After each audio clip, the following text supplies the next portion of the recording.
Can't go out and play till we do our homework. It is my day off. I thought I'd just take advantage of it and head on down to the batting cage. Is it baseball season already? Dad, football is over. I just can't understand how an intelligent guy like you doesn't get the intricacies of baseball.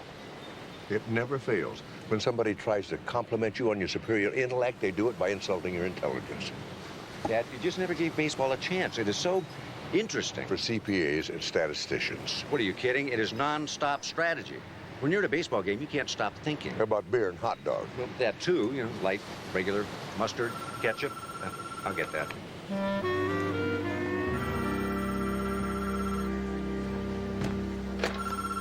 Hello? Sloan, it's Hawk. Hey, Honk. How the heck are you? Where the heck are you? Thought we were supposed to go bowling last week. Forget bowling. I'm out at this, what do they call it, extended care place in Tarzana, Sunny Meadows. What, you're moving into a nursing home? It's not a nursing home, it's a way of life. Anyway, I'm working undercover. And Steve, I've got a murderer here. Oh, you're pulling my chain. Just get your keister in gear and come out and arrest him. I'm on my way.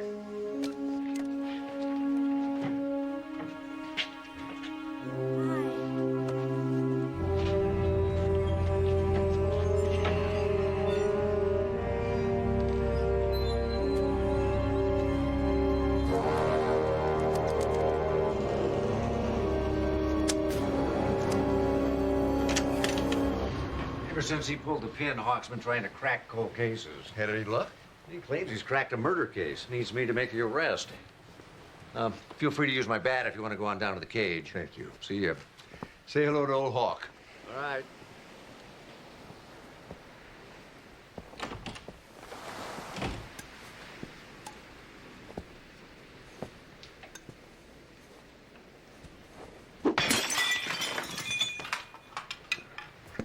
Should have had your mask on, Yogi.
Please, if you could give us some space, people. We're coming out. We're coming out in a minute. Here, just please clear the way. You don't want to get your toes run over.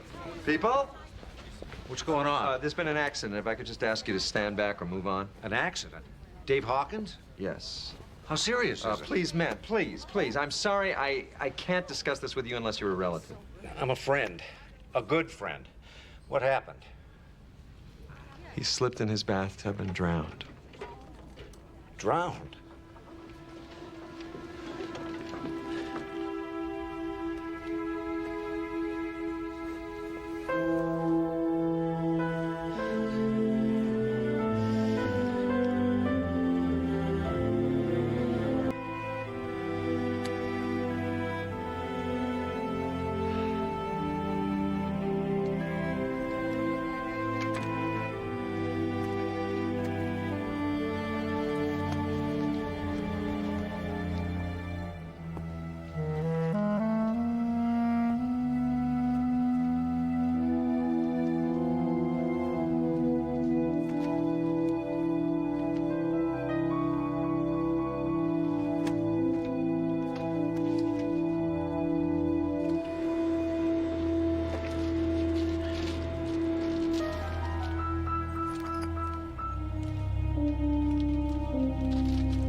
Looks like a piece of ceramic, maybe from a broken vase. And there was one in Mr. Hawkins' room? Well, every room has one. I'm afraid there's not one in his room, Miss Hickman. Your point, Lieutenant? May have been used as a weapon. Oh, so now you're saying Mr. Hawkins was murdered? It's a possibility. Why am I not surprised? All anybody has to do is say old people's home, and immediately everybody assumes the worst. Every time you turn around, some busybody is doing an expose. I'm a detective, not a reporter. Well, you know what? I guarantee you, Detective, that if Mr. Hawkins had lived at home and slipped in his own tub, you wouldn't be snooping around for pieces of a vase that might have been broken weeks ago. Miss Hickman, I can assure you that is not the case. This is a retirement home. Our residents are elderly, and they die with some regularity. Now, that's sad, but it's a fact of life. He knew I was on my way to see him. And you were inconvenienced. Well, work in my business for a while, Lieutenant, and you'll find that death is a lot like the Jehovah's Witnesses, always showing up at the most inconvenient times. I'd like to speak to some of the other residents. Well, I suppose I can't prevent it, but would you remember that our guests are easily upset? In fact, I think I'll have our administrator, Mr. Zenick, escort you. By the way, are those, by chance, the property of the deceased? Afraid not. As a matter of fact, they're property of the LAPD. Well, we have very good lawyers, Lieutenant, so give me the slightest reason and I'll sick the little devils on you.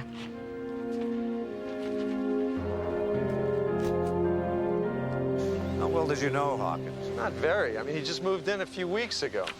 I certainly wouldn't have picked him for the dead pool. I beg your pardon? Oh, well, I don't mean to seem insensitive, but when you work with old people, you can't help guessing who's going to go next. Now, I wouldn't have put my money on Hawkins, but who could have guessed he'd slip in the tub? Pardon me? I was told I had to check with you. I'm Julie Crane, one of the nurses here. Miss Crane? I want to gather up Mr. Hawk's personal belongings and send them to his sister. I'm afraid for the time being, it's a crime scene. Julie here knows every nook and cranny of this place, right?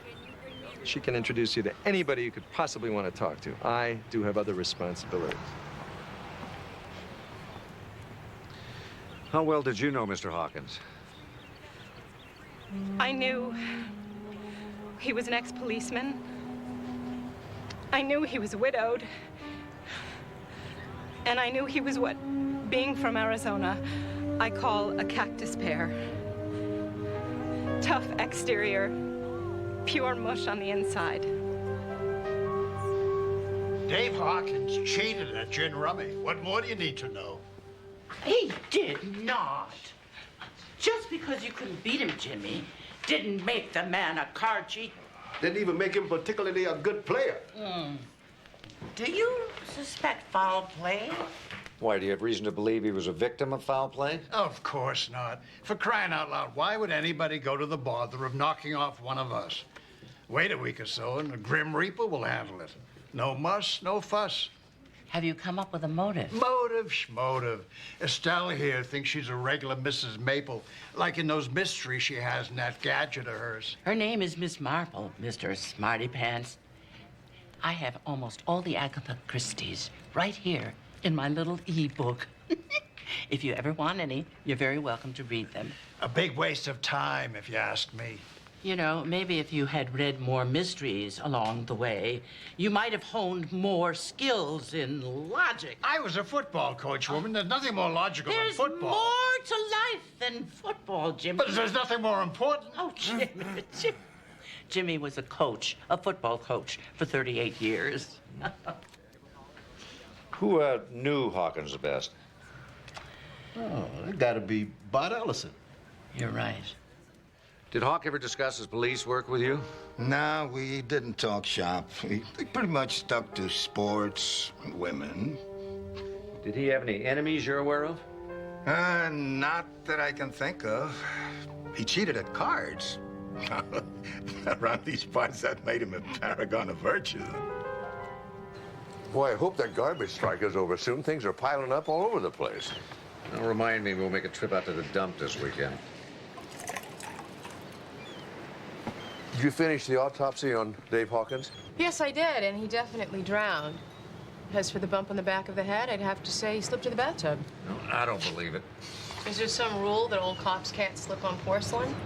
There's no sign of battery, no cuts, no bruises, no nothing. Look, it's not just that he wouldn't have rushed me over there to scrub his back. I looked at the towel in his bathroom. It was wet. So he washed already. Exactly. And nobody takes 2 baths in one morning. Ah, the answer to a girl's prayers. She means the ribs. I knew that. It's always the ribs. That's why I carry him around. What is all this? Hawkins' files. I stopped off downtown and got a list of all the cases he took with him when he retired. If I find the one that's missing, it might just point me in the right direction. Kind of early for ribs for me. Let me see the list. Thanks. Ryder Fur Company, Yeah, I worked on that one. Jensen Jewel, Uh-huh. P&A train robbery? Your friend was looking for Jesse James? Now, he was old. I haven't seen anything in here about train robbery. You familiar with the case? Doesn't ring any bells. Well, maybe it was before your time. I thought train robberies were before my time. Oh, Mark. I think I got it.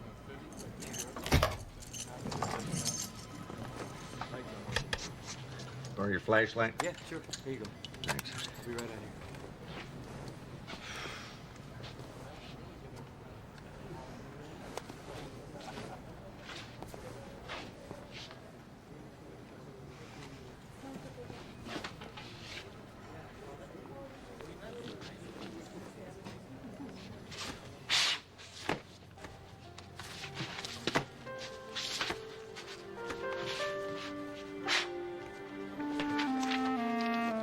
In 1947, two masked men robbed a P&A, killed a guard, and made off with almost $2 million. Now, one of them was gunned down when he tried to run a roadblock, but the other one got away.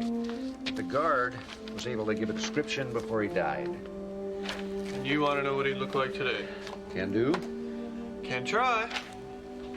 All right, scan him in. Okay, now keep in mind, a lot of this is guesswork. A lot of things can happen to a face. Should have seen my face 50 years ago, not a wrinkle. Okay, now we'll take in the cheeks a little bit. And then bushy up the eyebrows a little.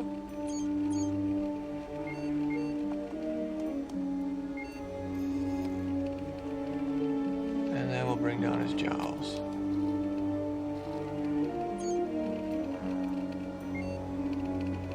And of course, well, we have no way of knowing whether or not he kept his hair.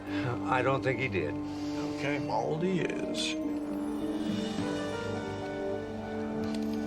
know this guy? Yep. Good boy.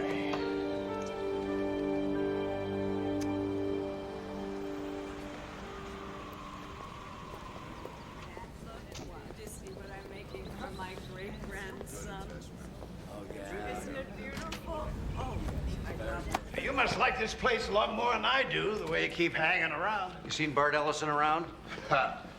You're too late. Well, he's gone? Well, that's one way of putting it. But around here, they like to talk institutionese. Nobody ever just drops dead or kicks the bucket. What? Here at the home, we prefer to say that the dearly beloved passed over to the other side. Or he's gone to his final resting place. Or gone to meet his maker. I love that one. Makes God sound like Geppetto. You're telling me he's dead?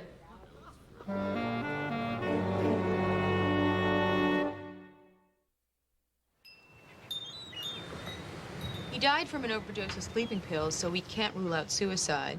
Yes, we can. According to the nurse out there, Ellison rarely asks for sleeping pills. The other residents swear that he didn't borrow any from them. Look, I'll buy that Ellison murdered Hawkins because he knew he was onto him, but who'd have any reason to kill Ellison? Someone who knew about the money. Thief? Any hunches? Well, Miss Hickman raises my hackles, but I guess that doesn't make her a murder suspect. You know, some of those residents are forced to sign over all their worldly goods when they move in. I mean, that's a pretty tempting situation for an owner who's both greedy and impatient. Yeah, but it's not always a bad deal. For instance, my friend's great-grandmother, she signed everything over to the nursing home, which was run by the church. That was 20 years ago. And from what I understand, the way this woman eats, she's ahead of the game. Yeah, that was the church, though. I mean, what if Ms. Hickman is not the sort who'd rather give than receive? That's a pretty far-fetched conclusion. I'm not concluding, I'm just suggesting. It wouldn't hurt to check Hickman's bank account. And you should check her phone bills while you're at it. See if there's any long-distance calls to the Cayman Islands or Switzerland. You've been reading John Grisham again, haven't you? Yeah. And you know, I just thought of something else. Who's to say that there's any money left? I mean, even back then, $2 million could only buy so much wine, women, and song. Short time after he robbed the train, Ellison was arrested for a bank robbery he committed a year before, in which a bank clerk was killed. Ellison got a life sentence. Even with time off for good behavior, he still served almost 50 years. He just got out. And there's no indication he went on any kind of a big spending spree before he checked into Sunny Meadows either. How could all that money just vanish? You know, it's too bad Hawkins didn't tell you everything he knew when he called. He just wanted to see the look on my face when he handed me the case all wrapped up in a big fancy ribbon. I gotta get back out there, do some more snooping around. Yeah, somebody's got to. But this time it's not gonna be you. No, Dad. Look, the job needs somebody who can slip right in there and fit in. But don't even think about it. It's an old folks' home. I'm just planning ahead. Way ahead, I hope. Yeah, that's not funny. Besides, you're too well known. Somebody would be bound to recognize you. I'm not that well known.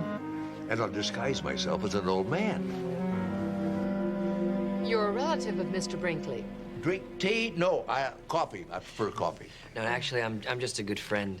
After his housekeeper, Bessie, passed away, my wife and I took him in, and we both work, so you know how that is. You mustn't be too hard on yourselves. Caring for the elderly is best left to the competent professionals. Now, as to payment. Yes, you know, we've decided to go with the monthly plan. Oh, you're certain that you wouldn't want the peace of mind that comes with knowing? Oh, no. At $4,000 a month, I think that Mr. Brinkley would be $180 before you'd ever have to consider evicting him. I see. Well, I'm sure you both know best. Oh, arrest? Had arrest. Had arrest before, tell her. Oh, no. Okay. Well, why don't we get started? Oh, I did? I'm sorry. Must have been those cucumbers. Oh.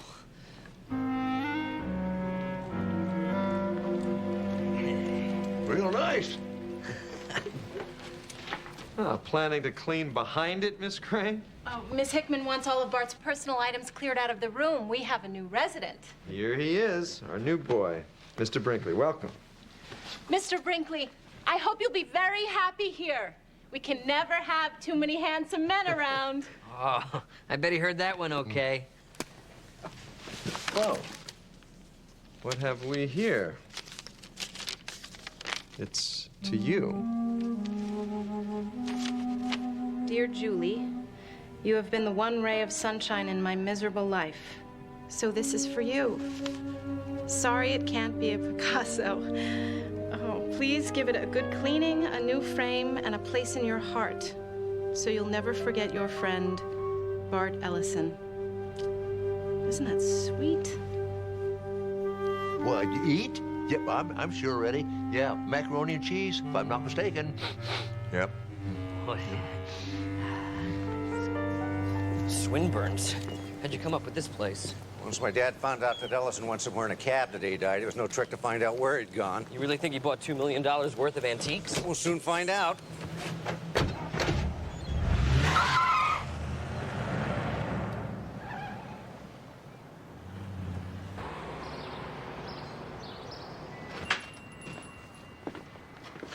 He must have converted the cash into something else or it would have turned up by now. It'd be a lot easier to hide a bag of money than 1,000 armoires. Good afternoon, gentlemen. May I help you? I'd like to know if you recognize this person. Might I ask what he's done? He's died. Oh, what a shame. Well, the gentleman had taste. Only the other day, he purchased a very handsome timepiece. I don't think he'd spend $2 million on a watch. Actually, sir, I can assure you there are any number of antique timepieces worth considerably more than $2 million. Well, can you tell us how much you paid for this particular timepiece? I'm awfully sorry, sir, but at Swinburne's we never divulge such matters, except, of course, to the Internal Revenue. I'm with the LAPD. Oh, your mother must be so proud.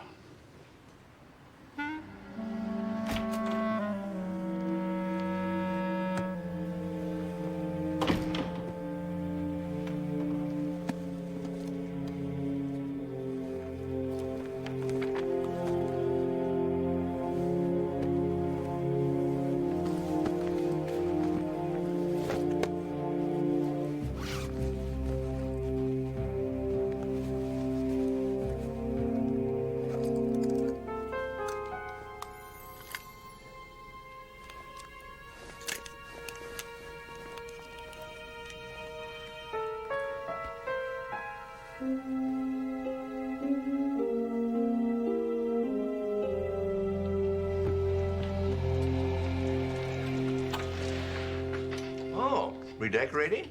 I thought I'd hang Bart Ellison's painting here in the hallway where everyone can enjoy it. What do you think? Oh, a little higher on the left. Yeah, nice.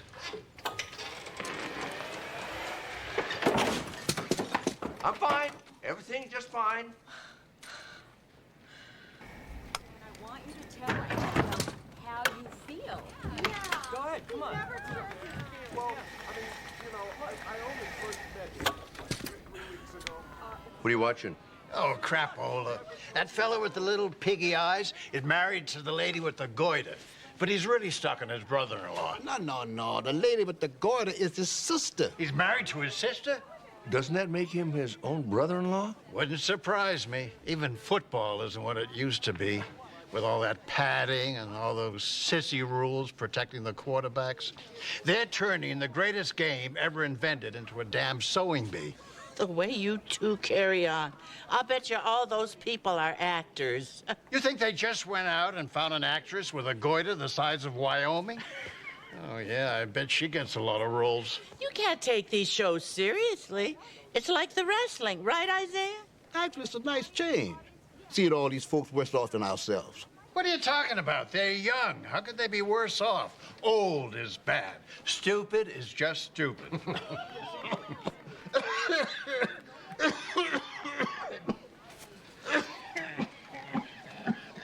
Isaiah, you know, you ought to have that checked out. Oh, it's just a cold. I can't seem to shake it. Yeah. I don't know, it sounds like the beginning of bronchitis. Maybe even pleurisy. I take Reader's Digest. There's something about that man I don't trust. Yeah, like he hears only what he wants to hear. No, it's not just that. I tried calling his reference numbers, but the only place I reached anyone was that bank that he's supposed to have been president of. And the young woman I spoke to had never heard of him. Huh. Could be he was there before her time. Could be, but I don't want to take chances. You know, remember, people that are out to sell papers and get ratings don't worry about the truth. Those muckrakers deal strictly in rumor and innuendo. Well, Brinkley is a little long in the tooth to be working in the media, don't you think? And just how old do you think Mike Wallace is? Huh. I'll keep an eye on him. Thank you so much. You've been very helpful. Thank you, madam. May I be of assistance? Hi. I called you about doing an appraisal. Ah, you are Mr. Zenik. That's right. Nice to meet you. My uncle died recently, and he left me something very special. He left me this. I'm pretty sure he bought it here, and I was just curious what you thought it might be worth. You wish to sell it? Well, maybe. I don't know. This thing is it's loaded with sentimental value for me, but, you know, I think Uncle Bart would understand. Oh, yes. Dead relatives are so much more understanding than the other kind, aren't they? Yeah. So, just ballpark of how much are we talking here? As you are the gentleman's nephew, I'll give you $3,000 for it, sir. Come again? 3,000. What are you, nuts? It says here that this was made special for a millionaire by the firm Maison Montmartre in the 30s. Ah, yes, the Montmartre Orologue. It's a superb blend of beauty and precision. Huh. Yes, along with producing milk chocolate and avoiding armed conflict, it is what the Swiss do best. You're telling me that this is worth $3,000? Oh, no. The Montmartre Orologue is worth $4 million.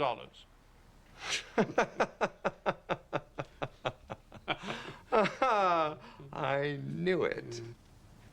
Regrettably, sir, this is not the Orologue. This, as I explained to your dear departed uncle when he purchased it, is a very cunning copy.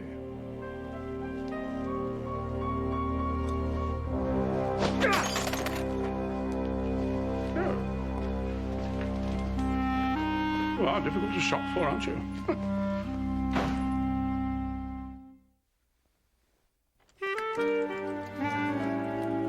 Well, listen, Bonnie Hickman's not the only suspicious character around here. I'm also keeping my eye on this guy, Todd Zenik. I'd sure like to have a look at his resume.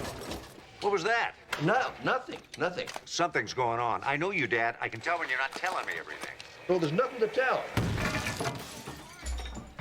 Hey, I gotta go. Wait a minute, Dad. There's something I need to talk to you about. Hey, somebody's at the door. I gotta go. I thought it might be a good idea if Amanda... I can't talk about this now. Brinkley! Hold on. Just a minute. Daddy there? Come in. It's time for lunch.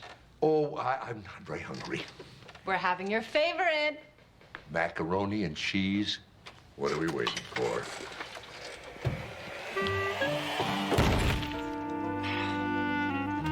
Macaroni and cheese. Well, your employment record is very impressive. Frankly, I wonder why you want to work here. Excuse me, has knocking on a door become a lost art? Knock? Well, yeah, used to knock. Couldn't hear anybody say, come in. Perhaps that's because no one ever said it. You know, I'm sorry to bother you, but that nice Miss Crane's been good to me. I'd like to get her a little something for her birthday, perhaps. You don't happen to know when her birthday is, do you? Now, how would I know that? A hat? No, I was thinking more like a nice scarf. Now, if you just give me a peek in the personnel files, I have a hunch she's a Pisces. Well, those files are confidential, and if you'll excuse me, I'm really quite busy. I could wait outside. No, thank you, Miss Reynolds. That won't be necessary. I'll come back a little later.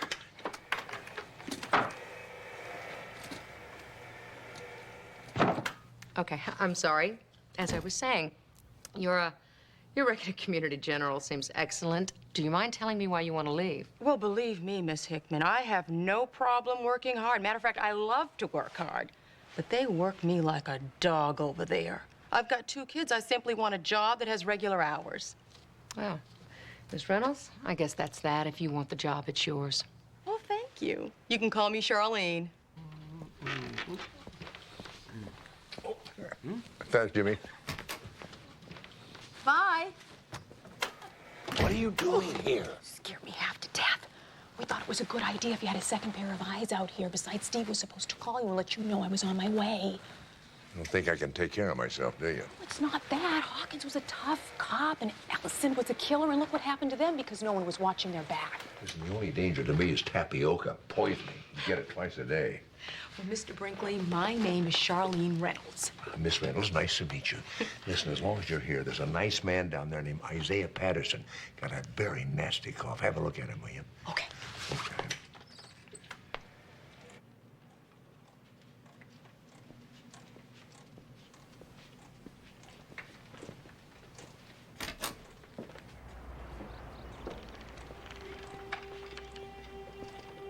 Mr. Zenek, what are you doing here? I followed this into your room. So unless he was a pet, we have a problem. I can just see the headlines now. Bubonic plague breaks out at Sunny Meadows. Garbage strike. What do you want me to do? Well, assuming you're not the Pied Piper, I suggest you call an exterminator. And another thing, if any of the residents ask, we have ants.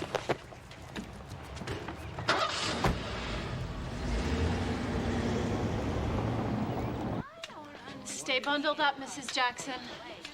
Oh, this is crazy. Who ever heard of fumigating at night? Well, it's probably just a trick so we all could sleep through breakfast and they'd save a few bucks. Shh, don't give them any ideas. Is all this for one little rat? Well, if you're speaking of Zenek, he's not so little. Are you okay, Isaiah? I'm fine. Well, you sound terrible. Yeah, I agree. Isaiah, you should be in bed. Let me see what I can do.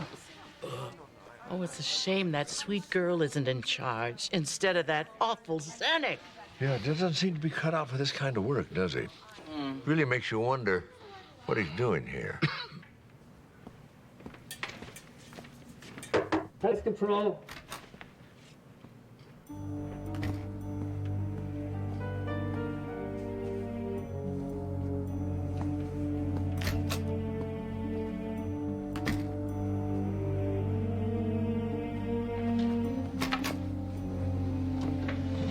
What do you think you're doing? I'm looking for rats. In Mr. Brinkley's drawers? Why aren't you in the social hall where you belong? You've got a bunch of elderly people huddled down there, cold and miserable. And I think Mr. Patterson needs medical attention. Oh, now you're a doctor. You don't have to be a doctor to know when somebody's sick. And why couldn't the fumigating have taken place in the morning? You know, Julie.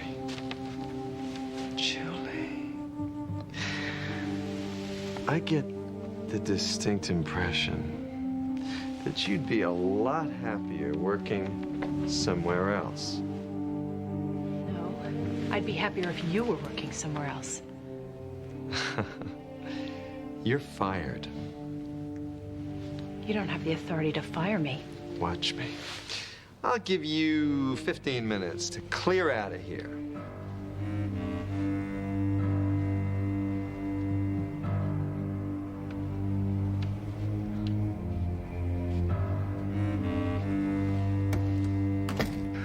I want to get into Miss Hickman's office. Could you create some kind of a little disturbance in here?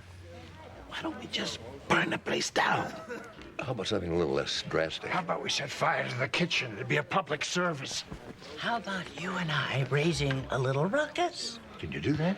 Oh, why should tonight be different from any other night? 1, 2, 3. Oh! Who are you calling a card? If the shoe fits, old woman, card change. Well, I just thought you'd want to know what's going on. Something's wrong, Miss Hickman. I don't know. I'll go see.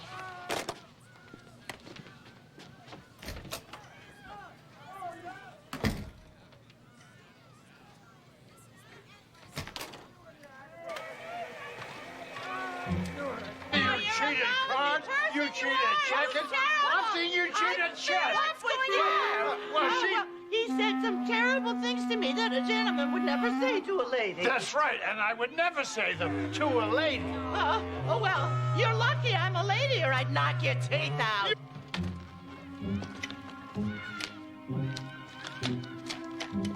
And after you take your teeth out, I'm going to crush them. Oh, you! Hey! Will you two knock it off? Please. And I thought I told you to leave.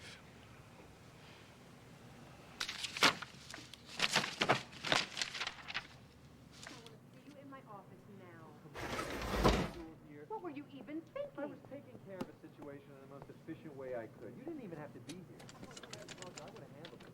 Yeah, like you handle all of our situations. Let me get this straight.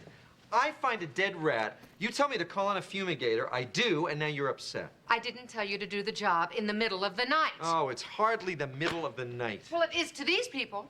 Oh, I see. You'd prefer it if they showed up at high noon when we have visitors, make it real convenient for Channel 2 to have us on the 5 o'clock news. Hey, it makes no difference to me. You're the one who's spooked by the media. Oh, you're enjoying this, aren't you? Not at all, Miss Hickman. I don't like being made whipping boy just because you're paranoiac.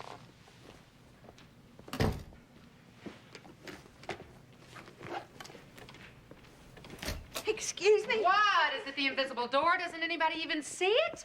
It's Isaiah. He's having some sort of attack.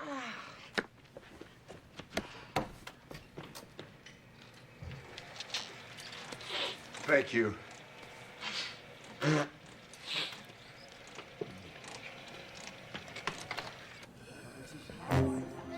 I've called 911. Mark, hurry. He's gonna need a trach. Go to the infirmary, see if you can find a scalpel. Okay, I think my medical bag is in my room. Hang in there, Isaiah. Oh, he's dying. Somebody do something. You're right. Has anybody got a... Jimmy, you had a Swiss Army knife, I saw it. Why do you want it? I have to perform an emergency tracheotomy. Over my dead body. Jimmy, I'm a doctor. What do you do in your spare time? Leap over tall buildings? I'm Dr. Mark Sloan from Community General Hospital. You have to believe that. He's going to choke to death. You have to trust me. Come on. I'm also going to need your flask. Thank you.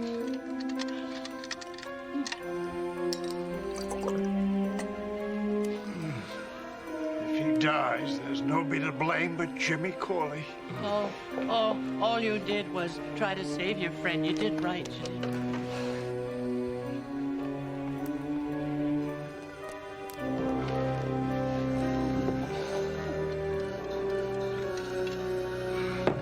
All right, spread the incision for me, man. All right. Got it. Okay. All right. Oh no.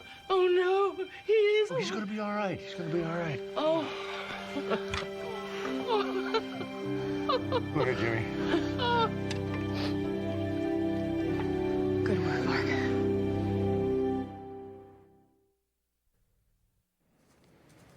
I don't know what your little game is, but as you can see, I'm returning the unused portion of your monthly fee. Tell your bosses that my lawyers are on the alert. Now I want you out of here. We're not reporters. Oh, I see it's a hobby. You just can't help yourselves. You see a nursing home and you have to start snooping around. Get out now.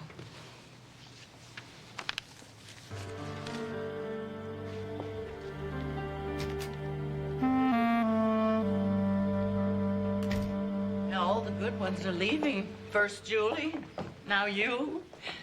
And Isaiah's in the hospital. Now, don't you worry about Isaiah. He's gonna be fine. I don't see why you can't stick around. Who cares if Brinkley's not your real name? It's not like you're too young to move in with us old geezers.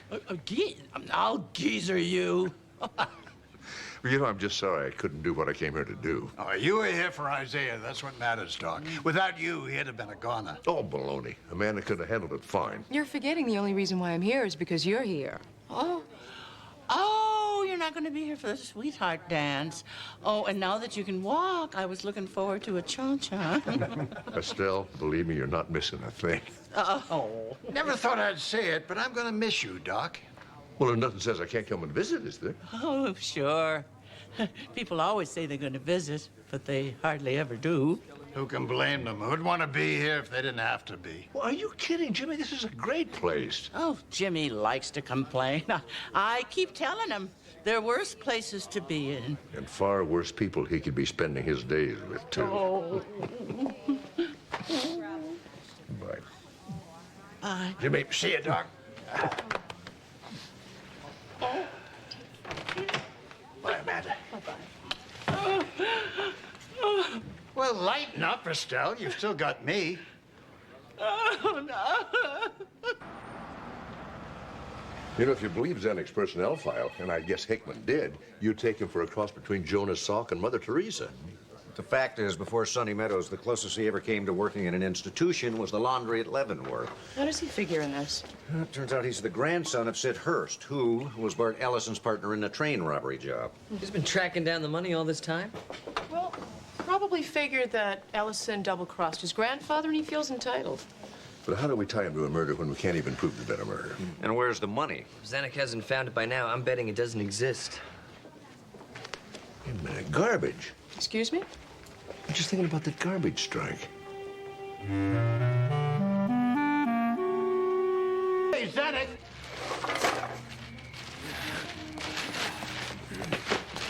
This is the last one. It's gotta be in here.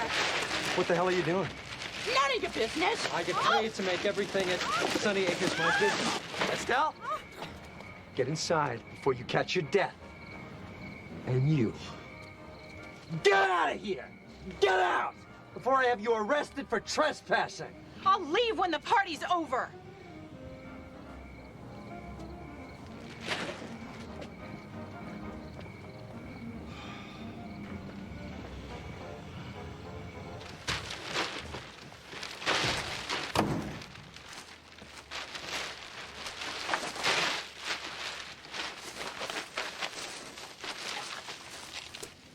Gotcha! Ditto. What? What, is some law against having a messy room? You think that's the murder weapon, don't you? This is what you're looking for, Zenek. There are no usable prints on it. Well, gee. Then why don't you guys take a hike? Unless, of course, you want to help me clean up. You still don't get it, do you? What do you plan to tell the judge when he asks you why you were rummaging around in all that garbage? I mean, who else would do that but the killer? Zenek, you're under arrest. It's Mrs. Yabon.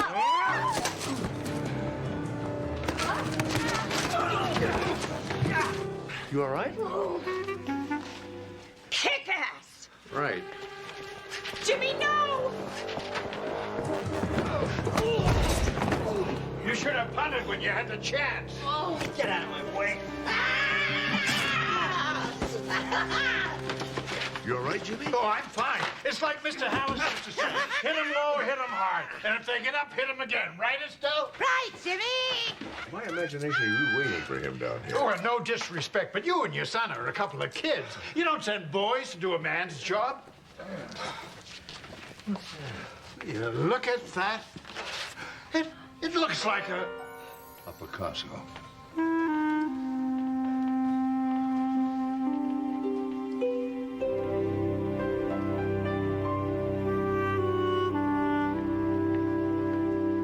How you feeling, Isaiah? Tip top. I'm only hanging around because the food is so much better here than at Sunny Meadows. But you gotta promise the Buddha's sorry butt out by Sunday. Sunday? Why is that? He's gonna be my best man. You're all invited, of course. Well, we'll be there with bells on. Congratulations, you two. Now I'm going to get that cha-cha. Well, as long as your husband doesn't object. You leave him to me. I think it's great, but isn't it kind of sudden? At our age, Sonny, you do it sudden or you don't do it at all. I just find it so hard to believe. It's true, though. Ellison bought that Picasso and covered it up with a painting of his own, figuring nobody would know the difference. That's why he left it to Julie with instructions to have it cleaned and reframed. Yeah, I almost feel sorry for Zenick. All that effort, nothing to show for it. Oh, I wouldn't call 20 years to life nothing. You know, the best part is Julie's going to sell that Picasso, and she's going to buy Sunny Meadows. Hooray! You know, it was really kind of nice out of the home. Yeah, right. Pleasant surroundings, nice, friendly people, and the food really wasn't half bad. I was thinking maybe when the time comes... Oh, no, you don't. Your home is with me. Can you learn to make tapioca? Sure thing. Well, don't.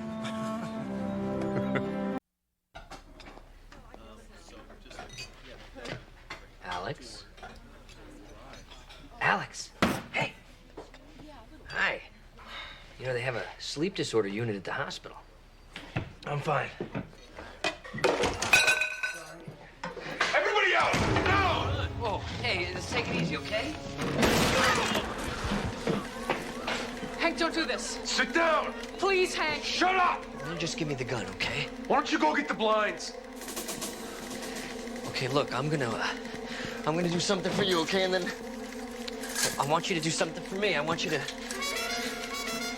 put the gun down, okay? I got something to settle. Okay, look, we could work this out, okay? You put the gun down. Both of you leave now. Look, I can't leave as long as you're threatening people. Get out or I kill them all. Look, you're making it worse. Go outside. We'll talk to him, please.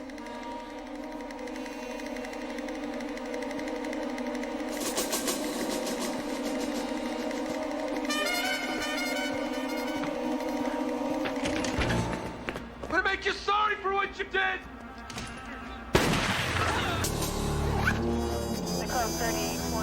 Deceased is a Captain Hank Thomas. He's attached to the Malibu Point Marine Air Station. Death was instantaneous. Anybody else hurt? No. When he came in, he fired a shot into the ceiling and then ordered everybody to leave. Everybody except the 3 Marines that were here at the table. Captain Paul Davis, Lieutenant Gene Romansky, Lieutenant Robert Martinelli. This is my father, Dr. Mark Sloan. He's a consultant with the police department. What happened? Said he was gonna make us all sorry. Put a gun to his head, pulled the trigger. Sorry for what? Well, I was engaged to Hank, but he was so jealous all the time. You know, I couldn't live with his accusations, and I had to break it off. When did you do that? About 2 months ago. Well, after that, he just started stalking me. It was, well, he scared me, and I finally talked to Lieutenant Martinelli about it. You're with military police? That's right. Did you arrest him? It wasn't that easy. Why not? Look, we can do this by braille, or you can actually talk to me and help me get to the bottom of this. Well, Hank was always careful to make sure there are no witnesses. There's nothing really Lieutenant Martinelli could have done. Well, he did ask to meet with me about the situation. That's why we were all here. I'm the adjutant to Colonel Chandler. Chandler's your CO? That's right. Now, Lieutenant Martinelli had briefed me on the situation. I was hoping, well, we were all hoping we could find some way to diffuse the situation.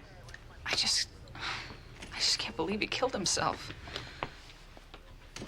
Jesse, Alex, I'm sorry. I'll have to conduct a gunshot residue test on you. In fact, I'll have to test you all. That's okay, but you should know we're all covered in residue. We were at the range this morning, qualifying test. Lieutenant Sloan? Hannah Bernstein, NIS. I understand some of our people are involved in a situation. Steve Sloan, who called you? I did. NIS has jurisdiction over cases involving military personnel. Not off base. Within the city, it's LAPD jurisdiction. Well, there were no civilians killed or wounded. No, but... No civilian witnesses. What's that got to do with anything? This is a Navy investigation. I'll take over. Nice try, but this one belongs to the LAPD. You're only making work for yourself, Detective. And I would think you would have other more pressing matters. Why don't you let me worry about my time management, Warrant Officer Bernstein? I've started my investigation. I'm going to see it through. Do as you like. I intend to. Fine. So, Thomas's death was suicide? Yes, sir. It appears to be, sir. What would make it definitive for you, Detective? I'd like to take a look at Thomas's medical records for state of mind. Medical records are confidential. Yes, but Thomas is dead, and I want this cleaned up quickly. Release the records. Yes, sir. Were you ever in the service, Lieutenant Sloan? Yes, sir, infantry. No? 2 tours. Well, then you understand. The military likes to clean up its own mess. This is just routine, sir. We'll tread lightly. Good day, sir.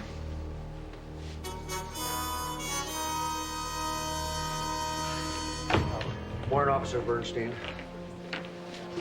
Look, maybe we got off on the wrong foot. I'm not trying to tell you how to run your investigation or show you up or anything like that. I didn't say you were. Yeah, I'm just trying to do my job. Okay. So, why don't we cooperate? You know, share information, work together. We could do that. Great. Good. Well, I'm glad we had this talk. Just don't do anything without telling me.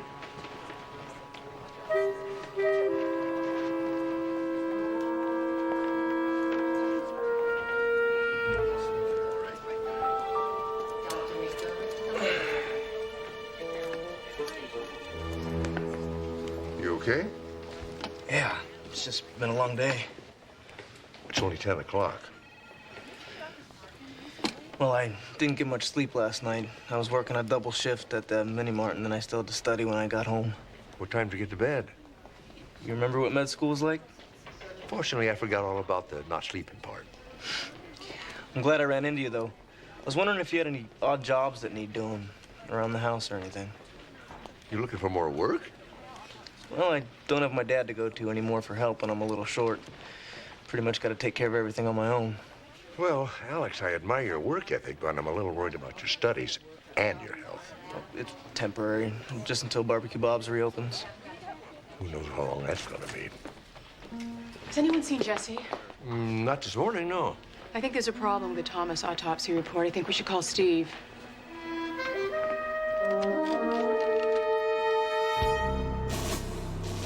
Thomas's medical records support the coroner's findings that he was right-handed.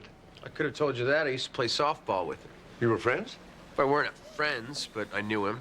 It's a small post. I know most of the officers. Thomas was shot in his right temple.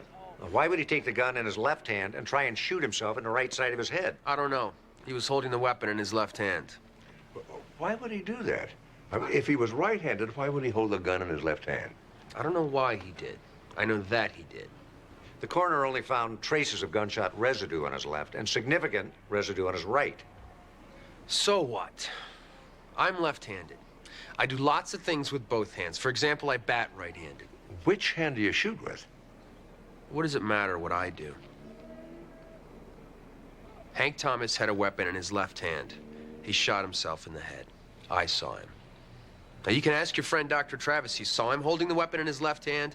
He saw him fire it into the ceiling.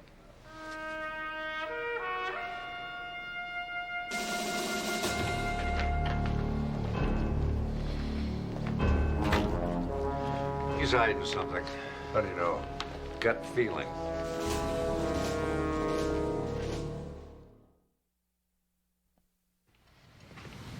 Okay, guys, tell me what you think, honestly. I'm thinking about getting a machine for the restaurant. A cappuccino machine and a barbecue joint? Yeah, ribs and latte. That makes a lot of sense. Right there. What's Alex doing out there? I've got him repairing those broken tiles on the roof. I hate flower puzzles. All the pieces look the same. Jess, are you positive Thomas had his gun in his left hand? Steve, I saw what I saw. He used his left hand. Yeah, but it's possible that he transferred the gun to his right hand before he shot himself. After he fired one shot into the ceiling with his left hand. And 3 Marine officers are lying about what happened. Yeah, Jesse's right. Why would they all lie? There it is. No, I already tried that piece. You had it upside down. Oh. How's the coffee? It's great. You went to the air station and interviewed Captain Davis without me? Hannah, yeah, What happened to let's cooperate? Or I think we got off on the wrong foot. well, I was acting on information that had just come in. I, made a mistake. I'm sorry. You said you would keep me informed.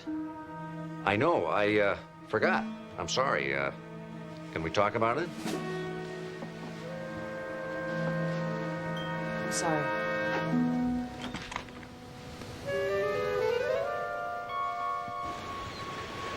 I know it looks like I tried to trick you, but I didn't. Honest. And I'm just not used to working with other people. Look, if I promise that I'll never do it again, can you quit being mad at me? I've been given orders to wrap this investigation up. Wrap it up. We haven't even gotten the answers yet. Well, as far as Colonel Chandler's concerned, we do. Thomas committed suicide. What do you think? Doesn't matter what I think. Of course it does. Why don't you just tell him? This is your first case, isn't it? No. Well, I mean, the first case I've handled, by myself, yes. Well, what if I could find something incriminating before you got to me? You think Chandler lets you stay on the case? What?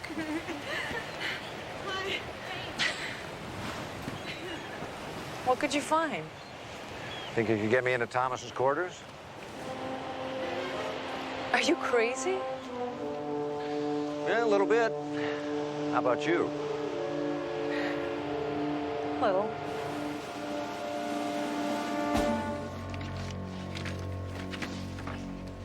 What are you hoping to find? A suicide note? Well, it'd certainly clear things up. And I don't think we're going to get that lucky.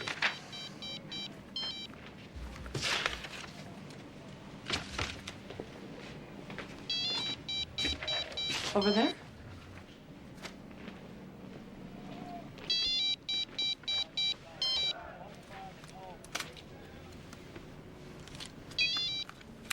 Hello? Hank Thomas? What can I do for you? Western State Annuity is delighted to offer you our Gold Service life insurance policy at a substantial discount if you sign up today. Yeah, Now, this not policy- interested, but thanks anyway. Oh, well, I'm sure once you see the generous terms we have to offer Let me ask you a question. You offer a retroactive policy? Retroactive? Yeah, life insurance for the already deceased? Of course not. Then I'm afraid you're out of luck. Telemarketer? Uh-huh. So annoying. Hey, look at this.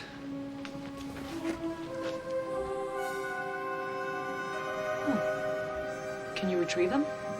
With a little help. You still there, Mr. Tate? Yes, And you received the search warrant? I have it right here. Do you want me to play the messages for you now? Go ahead.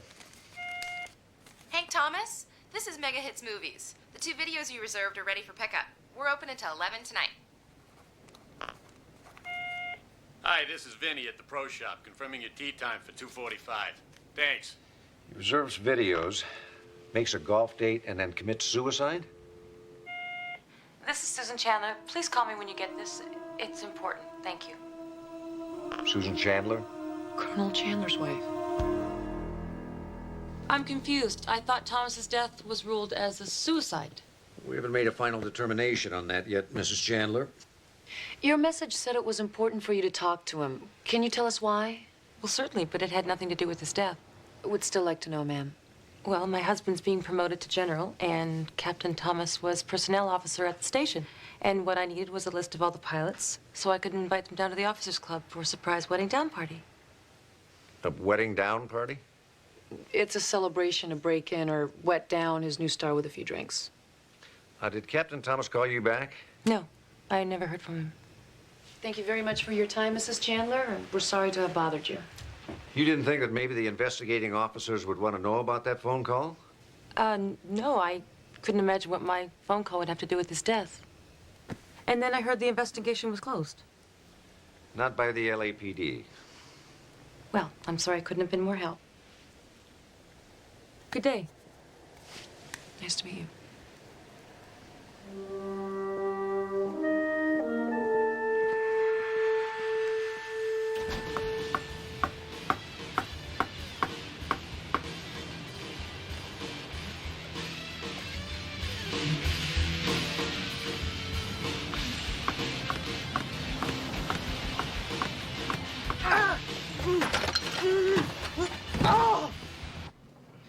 Please promise me you won't tell Dr. Sloan or Dr. Travis about this. Alex. I can't afford to lose either one of my jobs.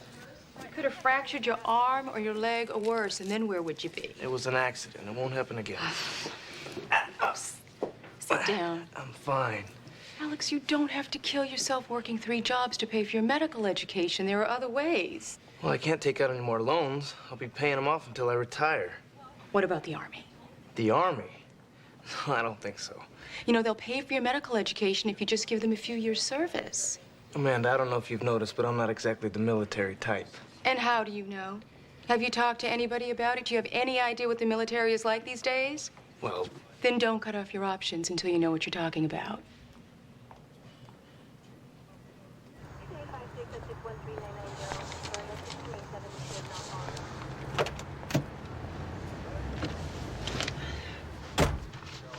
So that's it. A quick lunch and we close the files on Thomas's death. Maybe not. Did you find something? Whoops. What is your point, Lieutenant? No witnesses, no corroboration, no evidence of prior incidents. That's your big investigative breakthrough. I already told you there were no witnesses. Well, I get to thinking.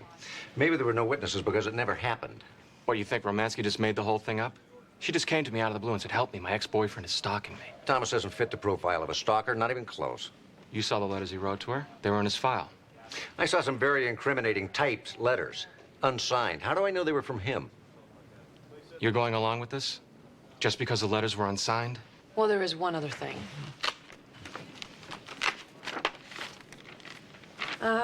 We found some notes that Captain Thomas made for himself on a marijuana bust at on-base housing last November. Where'd you get this? 2 officers were court-martialed and given dishonorable discharges. I remember. I was the officer on duty at the time. How do I know this is Thomas's? We found these notes at his quarters. I'm sure we can verify the handwriting. Although, according to you, he generally typed incriminating documents. Captain Thomas wrote that he was present at the time of the raid, but he was never charged. In fact, his name doesn't even appear on your report. That's correct. Why is that? Captain Thomas was present in the quarters at the time of the arrests, but he was in another room. No drugs were found on his person, and he assured me he had no knowledge of the presence of the drugs. Somebody was smoking marijuana in those small quarters, and he didn't know it. That's what he said, and I believed him. You not only excused him without testing for any drug use, you even eliminated his name from the report itself. There was a judgment call. It was dereliction of duty and conduct unbecoming an officer. Captain Thomas was the station's personnel officer. I chose not to report something that would only harm an innocent man's career. Lieutenant, if Captain Thomas was using any personal information about you to convince you not to arrest him... I'd be very careful if I were you. Don't make any accusations you're going to regret. Lieutenant Sloan, Warrant Officer Bernstein. Colonel Chandler wants to see you in his office. ASAP.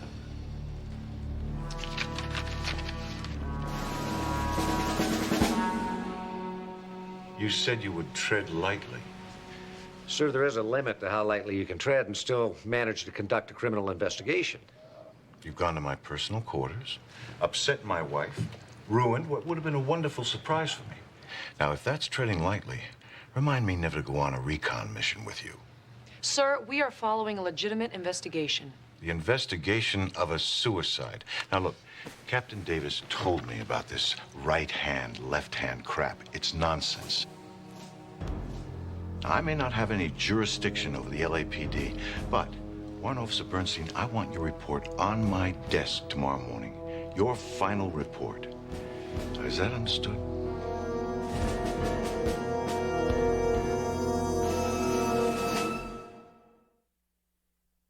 I feel so sorry for Hannah.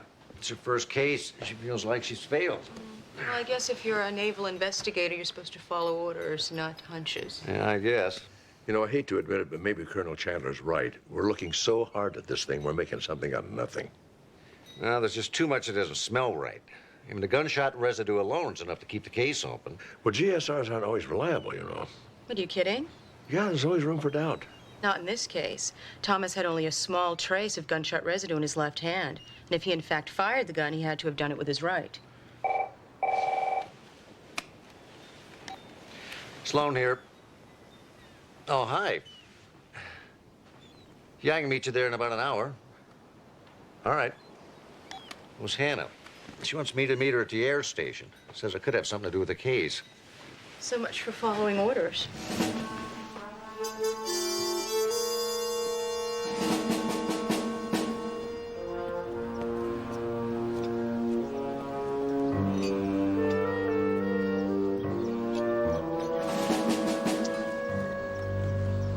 This is kind of cloak and dagger, isn't it? I'm officially off the case. Champagne?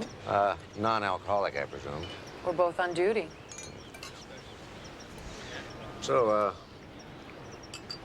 what did you find out not investigating? Well, I started thinking about what Susan Chandler said. How she was having a surprise party for her husband here at the Officers Club. And? There are over 150 pilots assigned to the station. And Susan Chandler said she left a message on Thomas's cell phone to see if he could arrange for as many pilots as possible to come at the party. Take a look inside. It is kind of small, isn't it? It wouldn't hold 75 people, much less 150. Well, maybe she was planning on a lot of no-shows. I considered that. So I asked if she had booked the room for the night in question, or for any night for that matter. No party plan. Which means... She lied to us. Shocking, isn't it? Maybe I should have another talk with her. Well, did I mention that tomorrow's my day off?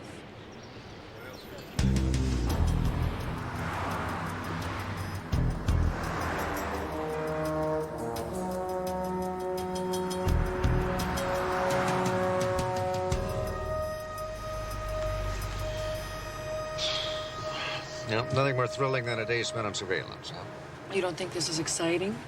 Following Susan Chandler from her manicurist to her bank to her dry cleaners? What were you asking Martinelli about yesterday? What do you mean? Well, when you were asking if Thomas had anything of a personal nature on it. Oh, just fishing. When do we get the feeling you're not telling me everything? Maybe you're just experiencing guilt pangs because you ran off without me the other day. Come on, I was in the service. I've been on military bases. Even the bigger ones are like small towns. Everybody's got their nose stuck in everybody else's business. You telling me you never I'm heard... telling you, Lieutenant, that if I knew anything that had the slightest bearing on this case, I would tell you. Unlike some people, I wouldn't just forget. Here she comes.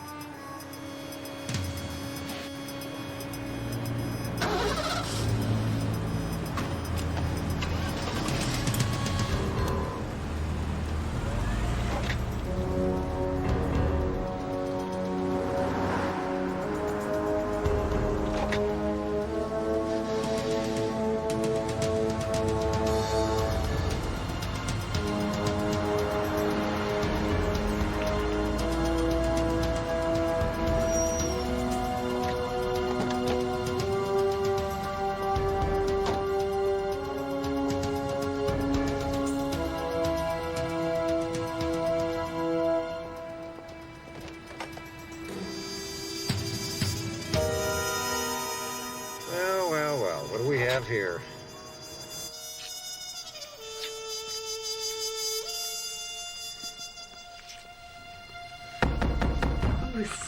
Don't worry.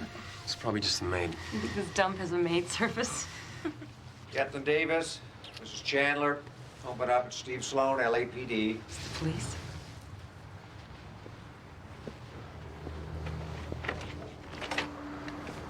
What's the meaning of this?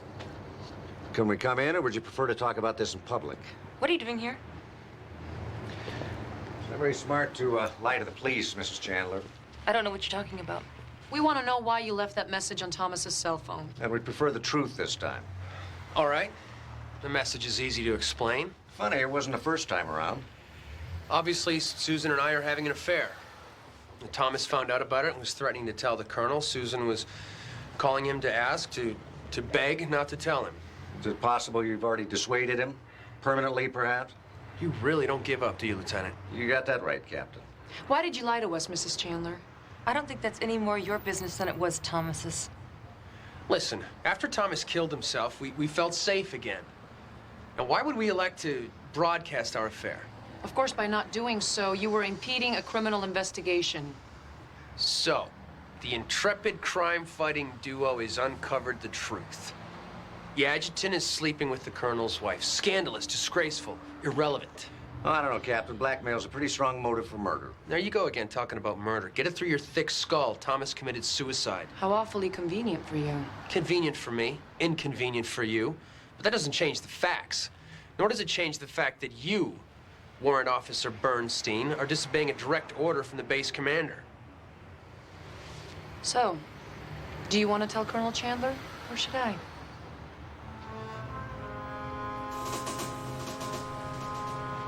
Not exactly a match made in heaven. My experience, most matches aren't. You must be older than you look.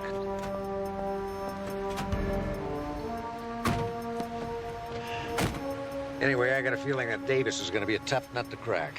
I agree. We might have better luck with the others. Do you have a preference? My female intuition tells me Romansky might be the weak link. Lead on McDuff.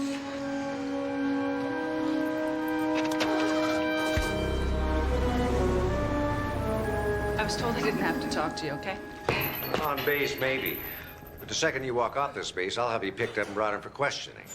Could be very inconvenient. Lieutenant Romansky, we just want to clear this thing up. A couple of questions, and we'll leave you alone. You had an affair with Captain Thomas. I told you that we were engaged. According to your 201 file, you were married to someone else. Yeah, my first husband died in Bosnia. I'm sorry. But before he was transferred overseas, he served in the same battalion as Captain Thomas, isn't that correct? Yes, but we weren't having an affair then, if that's what you're implying. I barely knew Hank before my husband died. Was Captain Thomas the battalion personnel officer back then? What does this have to do with Hank's suicide? Isn't it possible that Captain Thomas was responsible for having your husband transferred to Bosnia? I think that's more than a couple of questions. And despite your threats, Lieutenant Sloan, the next time you question me, I'm gonna want a lawyer present.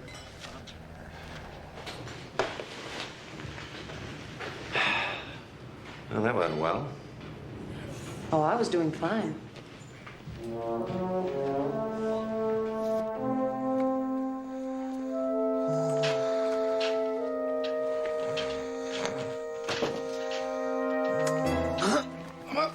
I'm up.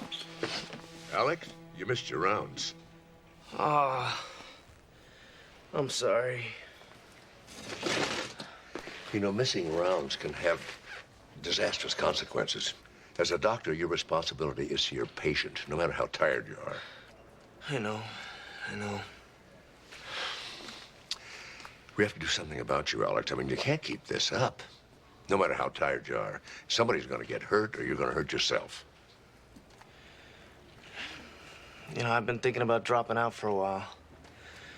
Just earning some money and coming back later. Oh, I hate to see you do that. I mean, once you're out, it's hard to come back, believe me. There must be something else we can do. You know, Dr. Bentley mentioned something. I didn't give it much thought, but... Were you in the Army? Yes, so was Steve. Why? Can you tell me what it was like?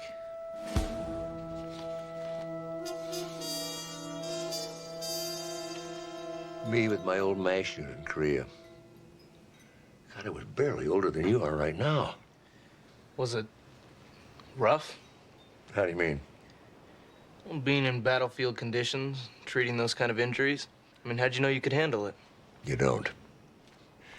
I know some of them couldn't. Had to be sent home. How about you? Scared to death. Oh, I got introduced to myself over there. I learned self-discipline, though. I think it made me a better doctor. How? Oh, you see a wider range of illnesses and injuries with a lot less to work with. You do in a civilian hospital. Learned a lot. I felt I was contributing something. You know, I liked that, too.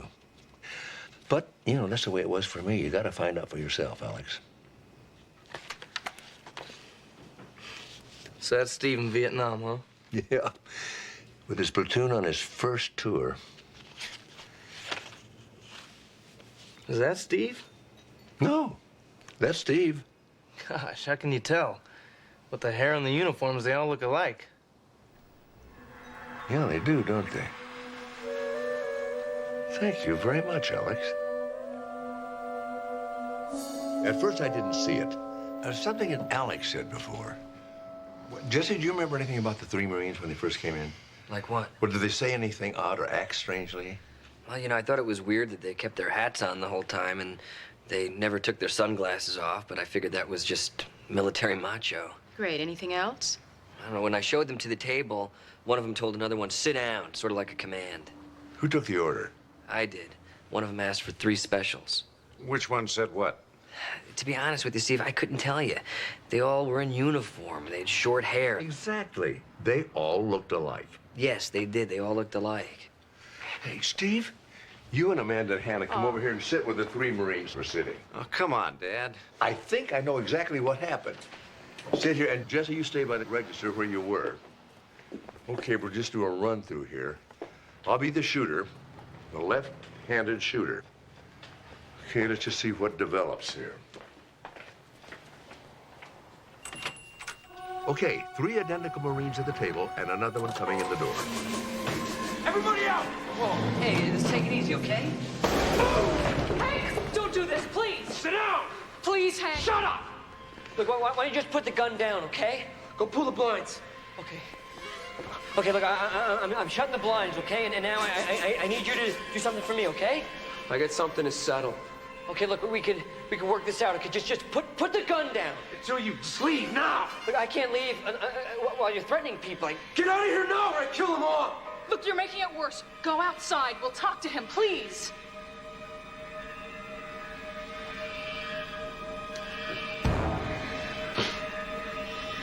So as soon as Jesse and Alex are out the door and can't see what's going on, the Marines stood Thomas up. They changed name tags, Thomas for Davis. I'm gonna make you sorry for what you did. And then, raising the gun at an angle to make the wound look self-inflicted, Davis shot Thomas. So that Davis drops the gun on the floor, and Martinelli and Romansky help him get things all set. Then they call out on Davis's phone and report that Thomas has committed suicide. So you think Thomas was at the table the whole time? Well, I think with all 3 of them looking so much alike, it would be easy in the confusion for the witnesses to make a mistake. How is that possible? I mean, how could they get someone to cooperate like that? Maybe he was drugged. No, there was nothing in the blood toxicology. Well, I don't know how they did it or why they did it, but I am willing to bet that that's the way it happened. You have any idea how to prove it? Got to be a way, though.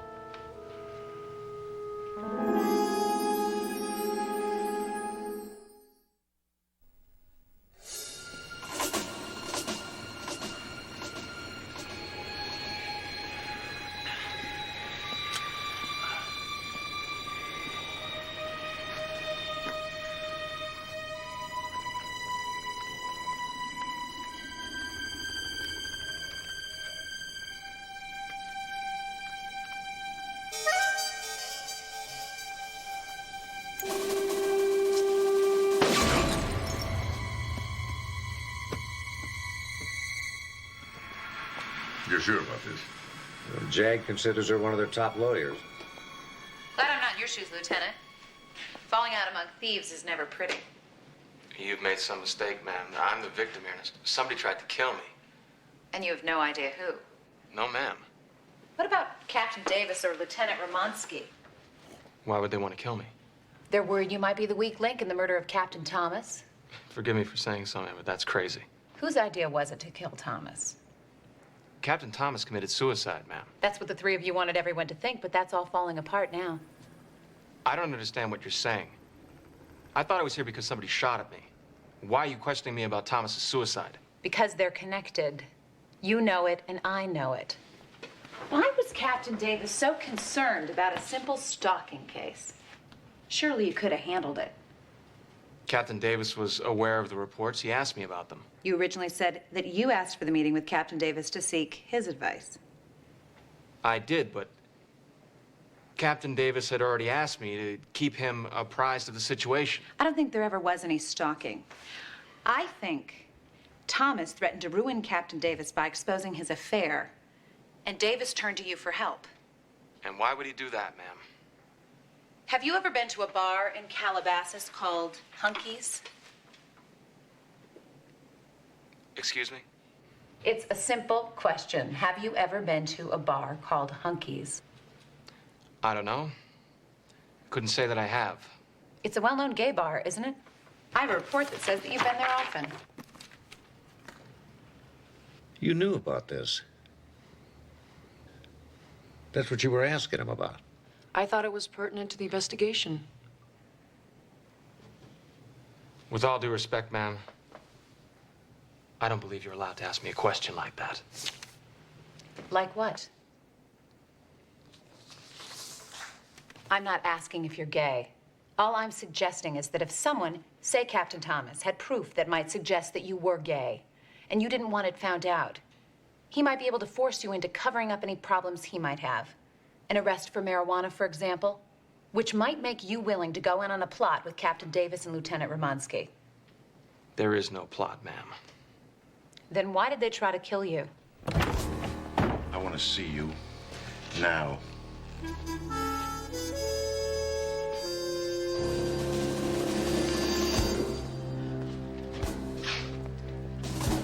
You want to explain to me what you're doing? My job. You filed your final report, Warrant Officer. Captain Thomas committed suicide. Colonel, it is custom and practice for an NIS officer to keep a base commander fully informed on any investigation. But as you well know, technically, you are not my ranking officer. I report to my own independent chain of command. It is my prerogative to reopen this case. And if you have a problem with that, I suggest you take it up with my superiors in Washington. Excuse us, Colonel. We have work to do. Am I being charged, Commander? Not yet, Lieutenant. Then I'd like to be allowed to return to my post, ma'am. Fine. Just don't end up dead before you come back to us. Dismissed.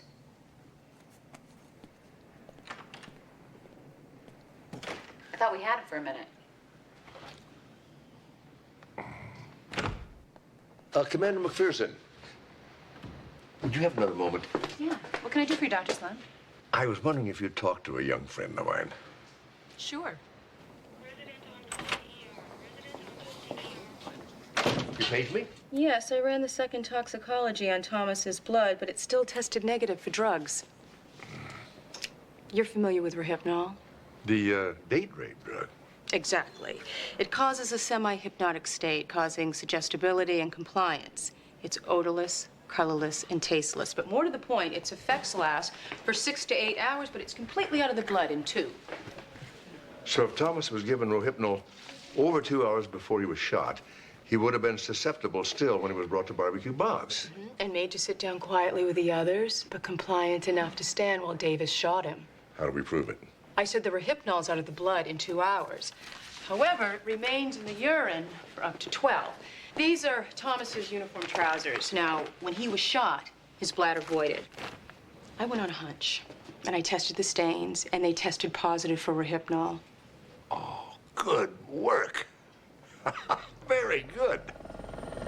I told you repeatedly what happened in that restaurant.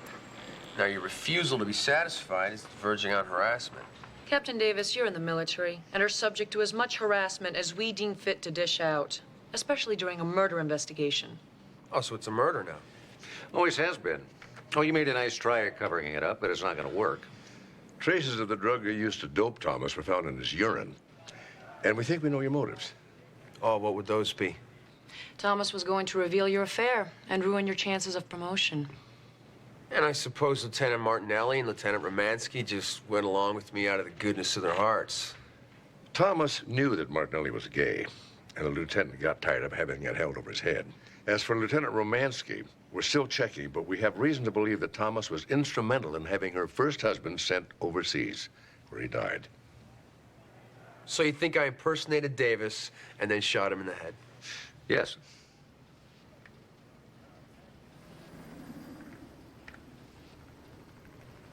Did you find any fingerprints on the gun?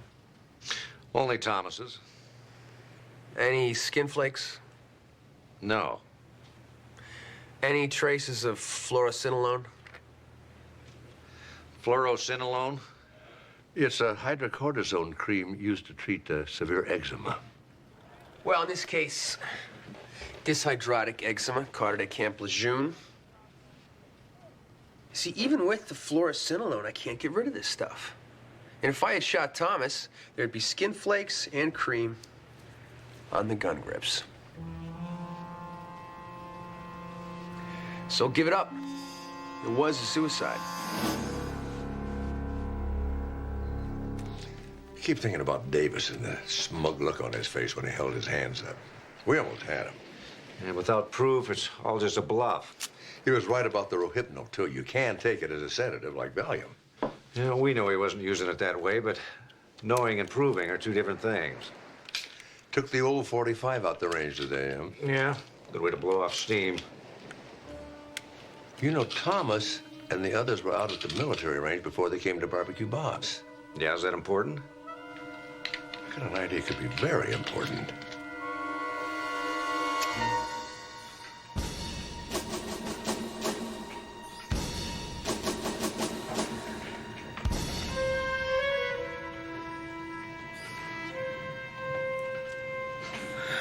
Kind of make some more accusations based on your unprovable theories?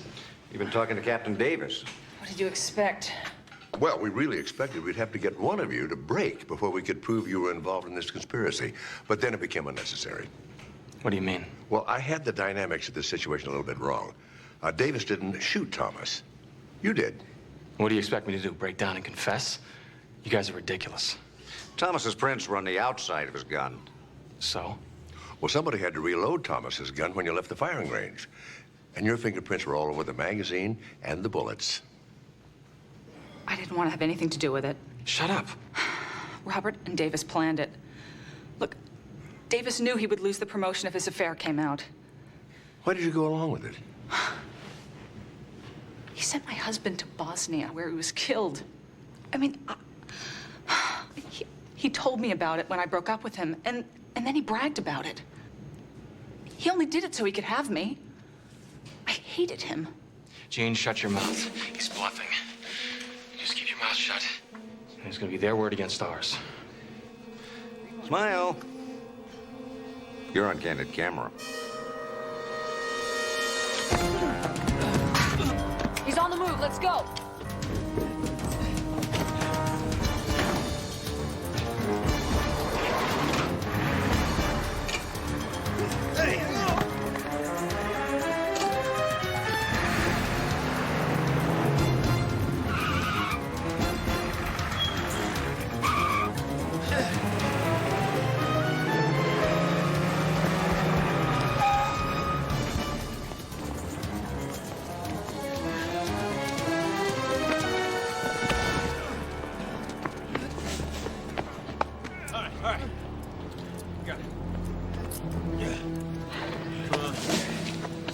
Nice job.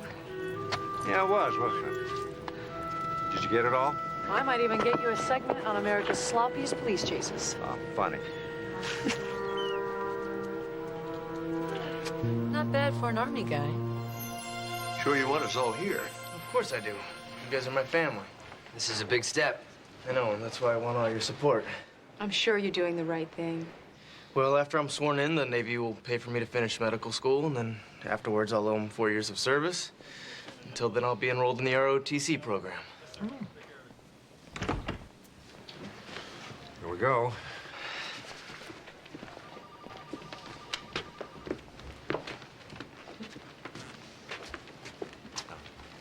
We'll be right in. I did some checking. Both Davis and Romansky have solid alibis for the night Martinelli was shot at. They've all confessed to the murder. Why worry about who shot at Martinelli? Because this time their alibis are real. Hannah, an investigator that wasn't very good or didn't believe in himself might have to stoop to tricks like that to force a confession. But you shouldn't have to. You're too good, Hannah. Come on, they're waiting on us.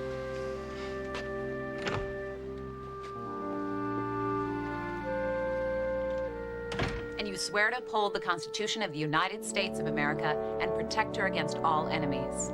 I do. Welcome to the Navy, Cadet.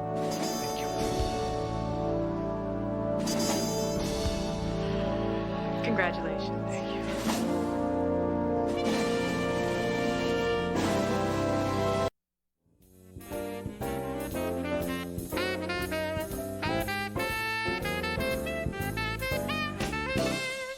We used to stay out late, jazzing it at all the clubs. Now you're in bed by 8, yawning that you're tired and weary. Well, bye-bye, dearie.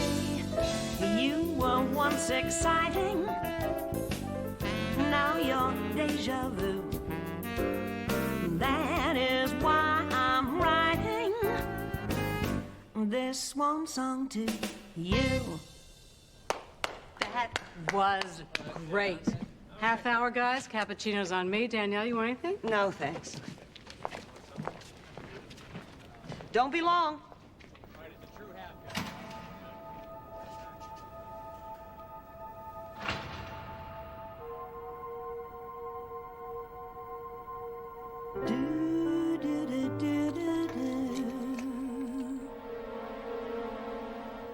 Rhonda?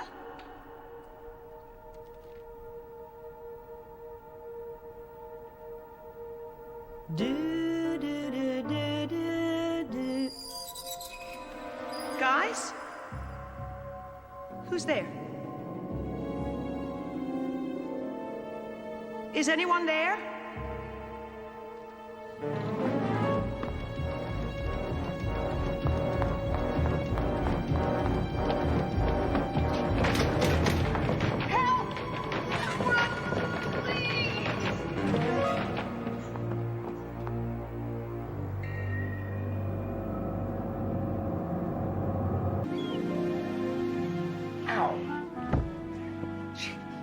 Why is Danielle bringing a piano with her?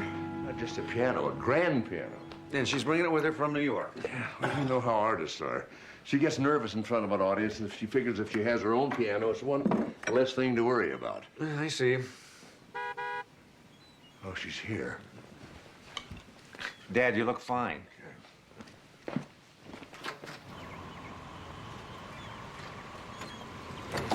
Hey.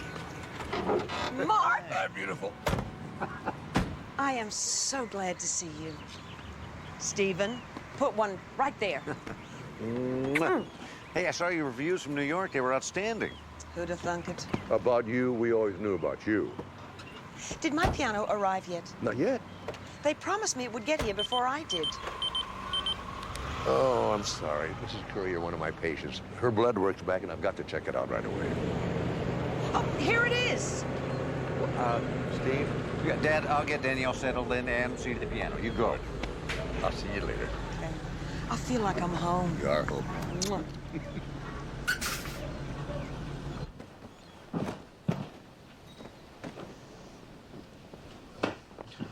You take this piano with you everywhere?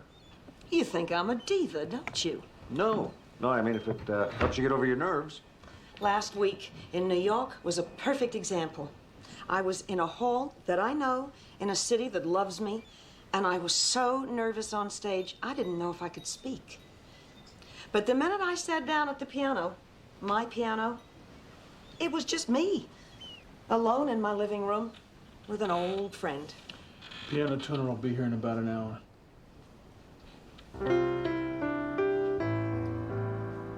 Oh, sounds like she survived the trip.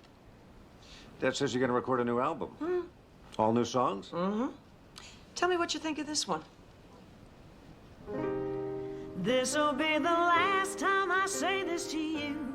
Wasn't that I'm on your sick of your- second album? Oh, yeah, I'm doing a new arrangement, going to re-record it. Oh. You can't tell what it sounds like until the piano's tuned.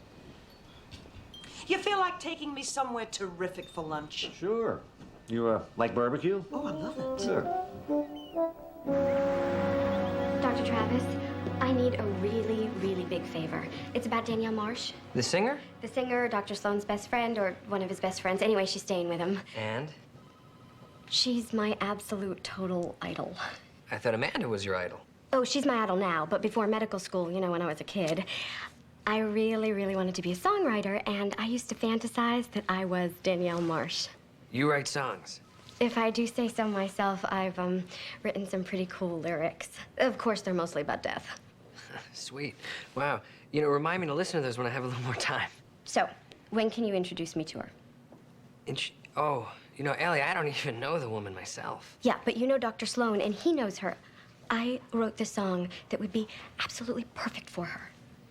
You know, I'm sorry, I just don't feel comfortable imposing on his friendship like that, so you just have to find a way to meet her on your own.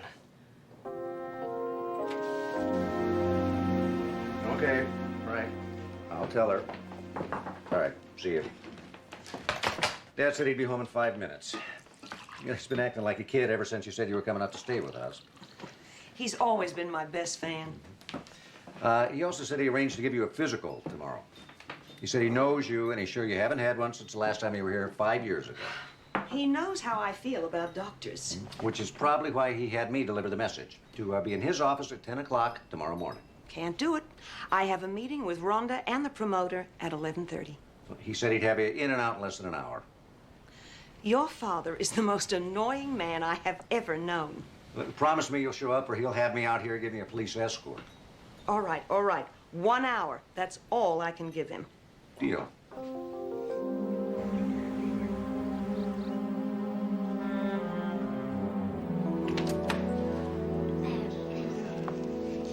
Miss Marsh, I'm Ellie Rose, third-year medical student, pathology rotation. I brought you some coffee while you wait for Dr. Sloan. I don't want coffee. I want Mark Sloan. Hi. Dr. Sloan had an emergency, and he asked me if I would get the exam started. What? I'm Jesse Travis. Have you actually graduated from medical school yet? Oh, no. My mom just dropped me off here for some after-school daycare, and Dr. Sloan lets us play with the shiny instruments. A physician stand-up comic. I'm out of here. No, actually, I'm sorry. You know, he'll be back in a couple of seconds. I'm just gonna take your vitals. I'm gonna listen to your heart and lungs, and then I'm gonna draw a little blood, okay? Young man, I would no sooner let you touch me than a psychic healer from the Philippines. Miss Marsh. Don't speak. Look, I know. Don't argue. Just open the door.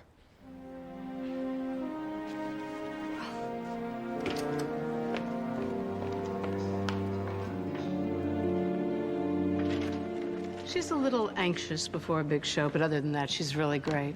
I'll have her eating out of my hand. I'd watch my fingers if I were you. Danielle Marsh, your promoter, Larry Larson. A pleasure. Fabulous place you've booked us into. It is a historic old house. Larry says we've already sold out. I wanted to ask you if you consider adding another show. You expect me to come back to this rat hole for a third night? So you've taken the tour. Is there a problem? The problem, Mr. Larson, is that you have no respect for me. Of course I do. I'm honored to be working with you. Really? And you express that honor how? By sending me flowers when I arrive in L.A.? No. By choosing this historic old house, which is a euphemism for a dump. You don't even clean the dressing room before I arrive. I offered to get you a 12-foot grand. I don't need another piano, Mr. Larson. I have a piano. What I need is a clean dressing room. Danielle, let me handle this. Something has to be done about the dressing room, or there won't be a show. 1 down, 4 to go.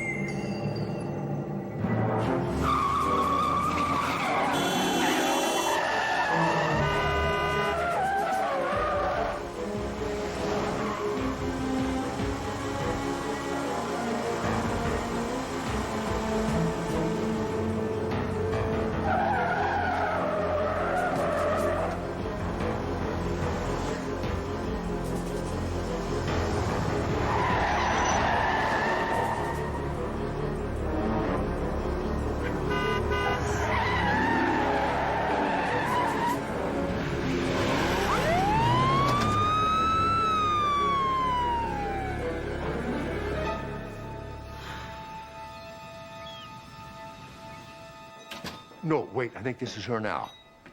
Yeah, thanks. Danielle, I am so sorry I missed you at the hospital. Oh, what a day. Are you all right? Nobody knew where you went. I don't understand the people in the music business anymore. You saw your promoter. I don't know who these people are or why they're in the business. They don't care about the music. They don't care about the show. All they care about is the money. The world has changed. The music's changed. Not for everybody. Not for me.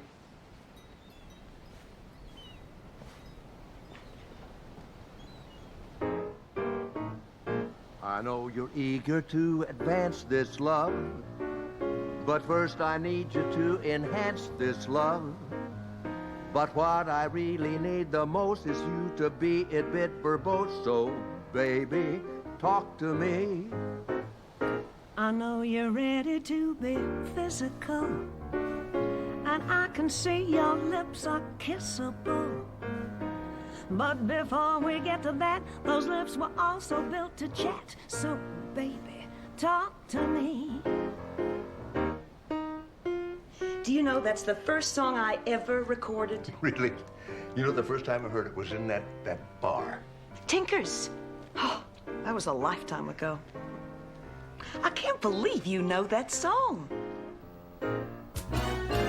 Tell me that you love the way I walk and all the other kinds of pillow talk. So if you're ready to rehearse, hold me tight and let's converse. Oh, baby, talk to me.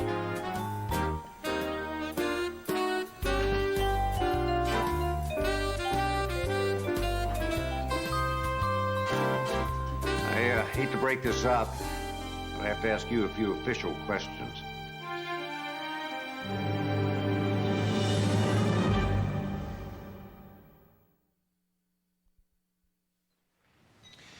When you gave this address at the scene, the police report got kicked over to me. What scene? What happened? Thank you. Actually, I'm kind of relieved you found out. Why is that? Because the more I think about it, the more I worry. About what? Will somebody tell me what's happening? I was chased by a man in a red car this afternoon. Why didn't you tell me? I didn't want to worry you. I told the police. Did you see the license number on the car? No. How about the man? What did he look like? Oh, I don't know, maybe 35 or 40, salt and pepper hair. It was the same man who chased me in the theater in New York. You've seen him before? Why didn't you tell the officer that? Because a story like this winds up in the newspapers and brings out every weirdo in town. I don't need that. I guess I was hoping it was a fan, somebody harmless. Danielle, if somebody chased you in New York and followed you all the way to California, I wouldn't call it harmless. I was afraid you'd say that. If you've got an hour, why don't you come with me and talk to a sketch artist? And maybe we'll get lucky and find this guy. I've got a board meeting. I'll see you two back here at dinner.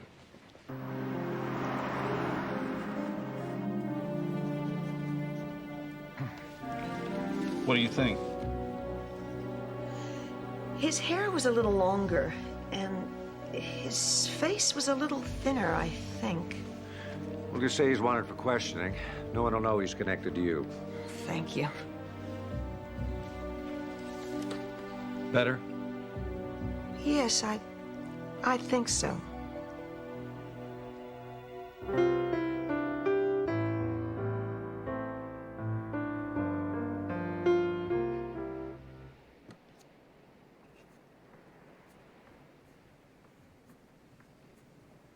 I'm sorry. I didn't hear you come in.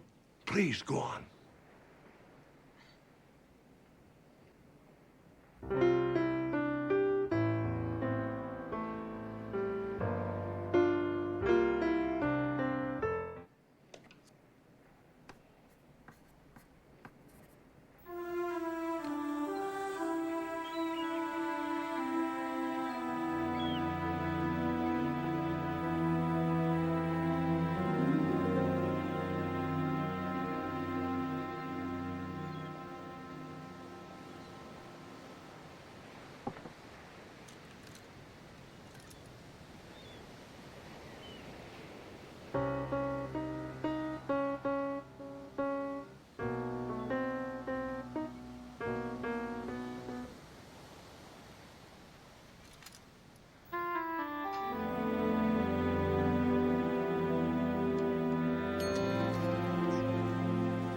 Jesse, wait up. I didn't have a chance to talk to you yesterday after Danielle's physical. Did you get the blood work back yet? She didn't tell you what happened? No. I didn't examine her. Why not? Well, she was upset that you weren't there. What didn't you explain to her? I said that you had an emergency, you would be back as soon as you could, and she walked out. She didn't tell me any of that. I'm not surprised. What do you mean? That's nothing. Don't worry about it. Jesse, talk to me. All right. She was rude, she was insulting, and then she left. That's very unlike her. Well, you can ask Ellie Rose. She was there, too.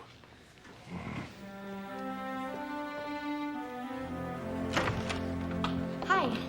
Dr. Sloan asked me to drop these files by the house. Thank you. Oh, I'm Ellie Rose. We met yesterday at the hospital. I brought you some coffee. Oh, of course. Come in. I heard you playing. It was very beautiful. That was from your second album, wasn't it? Yes. Do you mind if I stay and listen to you for a few minutes? Please. Sit down.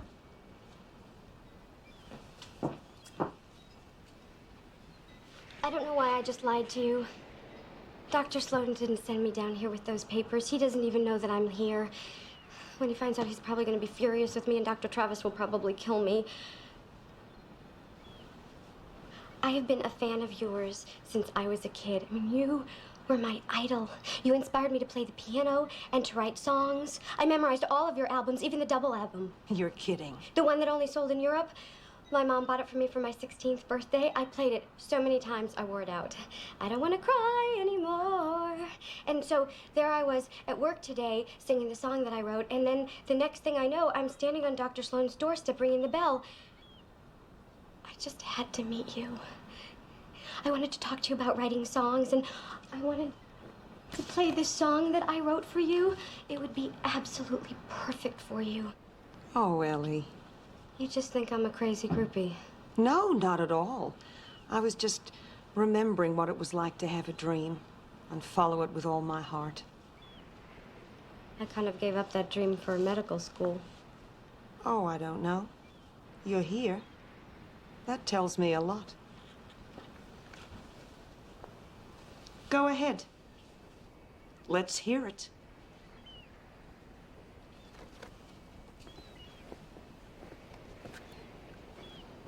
Okay.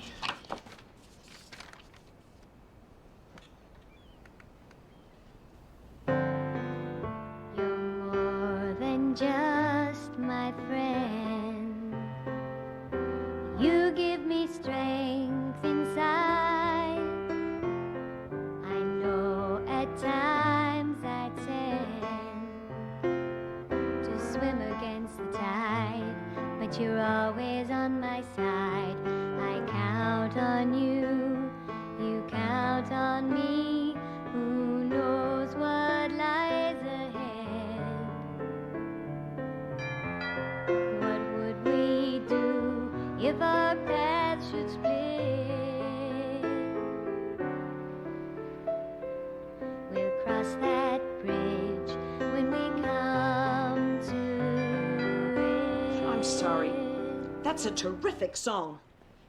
You really think so? I wouldn't say it if I didn't mean it.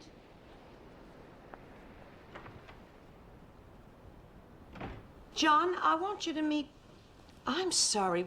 What was your name again? Ellie Rose. Hi. Hi. Ellie, would you excuse me? John and I have some business we need to discuss. But you haven't heard the whole song. Well, leave it. I'll play it through later on. Well, I was kind of hoping that maybe you would like it so much that maybe you would want to perform it in your concert. I only perform my own songs. Everybody knows that. Well, I thought No maybe... exceptions, ever. I'm sorry.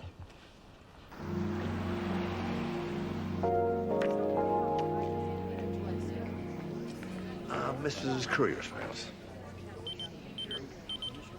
Yes, all done. Not me.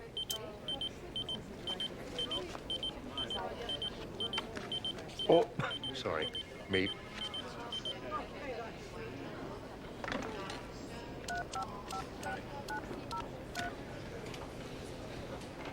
Steve? Something wrong? Dad, we have a problem. I'm really worried about Danielle.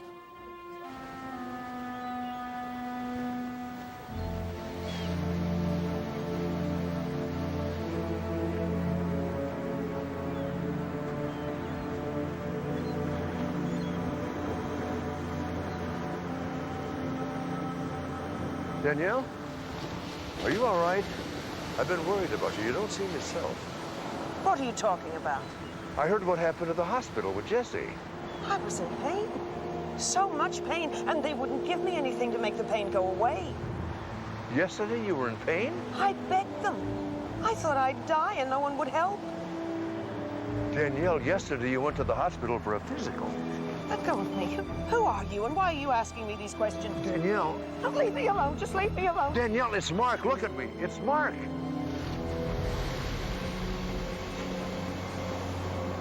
Mark? Yes.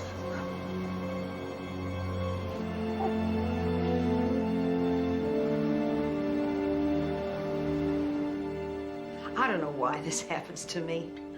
I get so nervous, it's like I don't know where I am.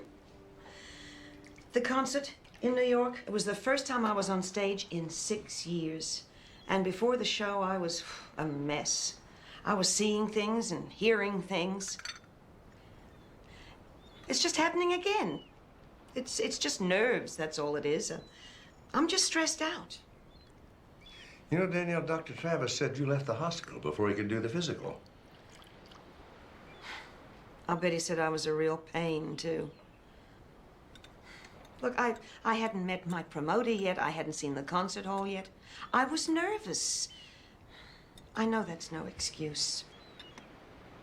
You know the song you were writing last night? This morning I tried to play some of the notes you'd written down. And you couldn't read it? I have my own kind of shorthand. Nobody can read my music. I don't see what the two things have to do with each other. Well, I don't either, but there could be some kind of a pattern there. Of what? You know, Steve said the police reported that they couldn't find one witness or even a single piece of evidence that even suggested that anybody was following you yesterday. And according to the New York police, you never reported the incident at the theater. You think I made these things up? What would be the point of making them up and then trying to keep them out of the papers? I can't imagine. You think I'm crazy? Of course not. But I've just been trying to figure out. Would you mind if I ask you a couple of questions? What did you have for breakfast this morning? Oh, I don't know. Coffee, I guess. Maybe toast. Do you know what day it is? Mark, I'm preparing for a concert. Who keeps track of days? The month? The year? You know who the current president of the United States is? I've been invited to play at the White House.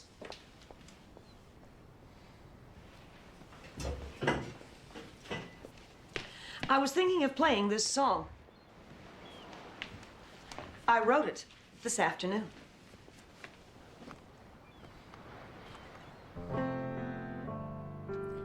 You're more than just my friend. You give me strength inside. I know at times I tend to swim against the tide, but you're always on my side. I count on you, you count on me. Who knows what lies ahead?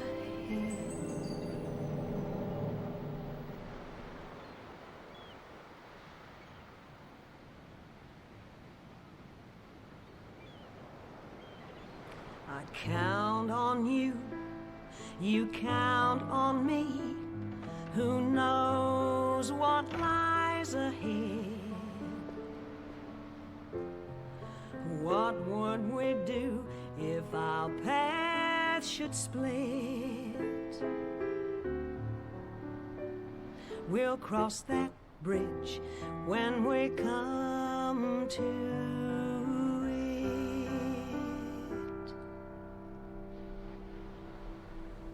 it. Beautiful. I bet that'll be a big hit. Now, can you tell me who the president is? Why are you treating me like an idiot? I thought you were my friend.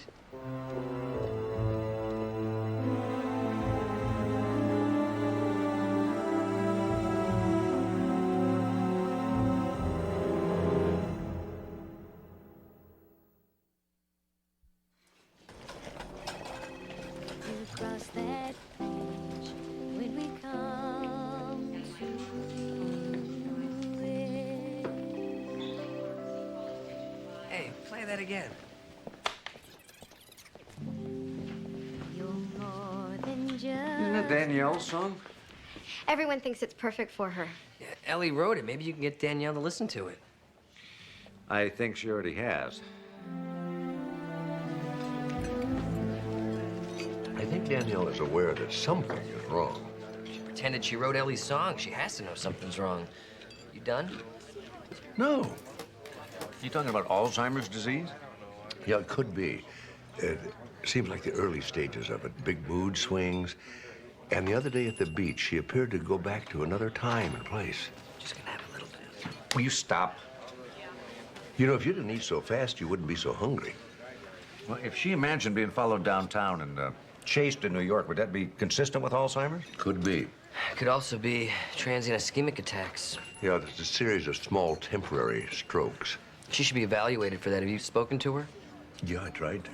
I asked her a few simple questions trying to test her short-term memory. And I guess she thought I was patronizing her because she just left the room.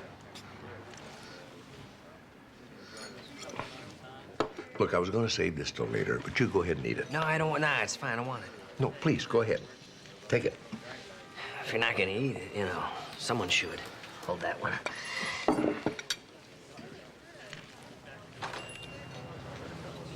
Need some salt.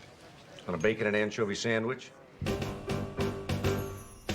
A sense of sadness surrounds me. I've lost the one thing that grounds me.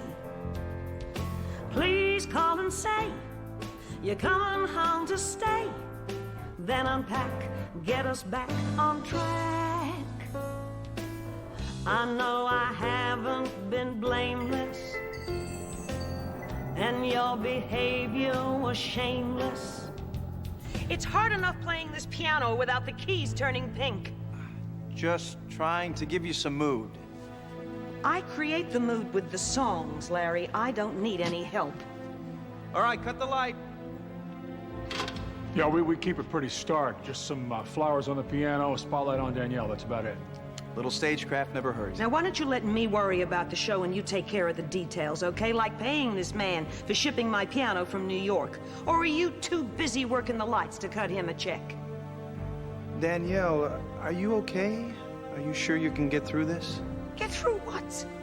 You're so on edge. Everything seems to set you off. I'm just worried about you. What is your problem? My problem is you can't finish a song. I don't know if you can make it through the show. Larry, she's fine. I don't believe this guy. Danielle, pay John and get her piano down here, and don't worry about her. She's gonna be great.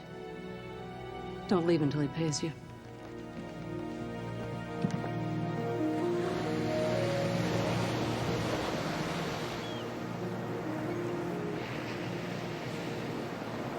This promoter, he's driving me crazy. And I'm taking it out on everybody around me. I'm sorry I blew up yesterday. Oh, I think everybody understands the kind of pressure you're under. When Eric died, that couple of weeks I spent with you, I used to come up here a lot. Well, it was a tough time for you, I know. It's still tough. Not a day goes by I don't think about him. You know, next month, we'd have been married 23 years.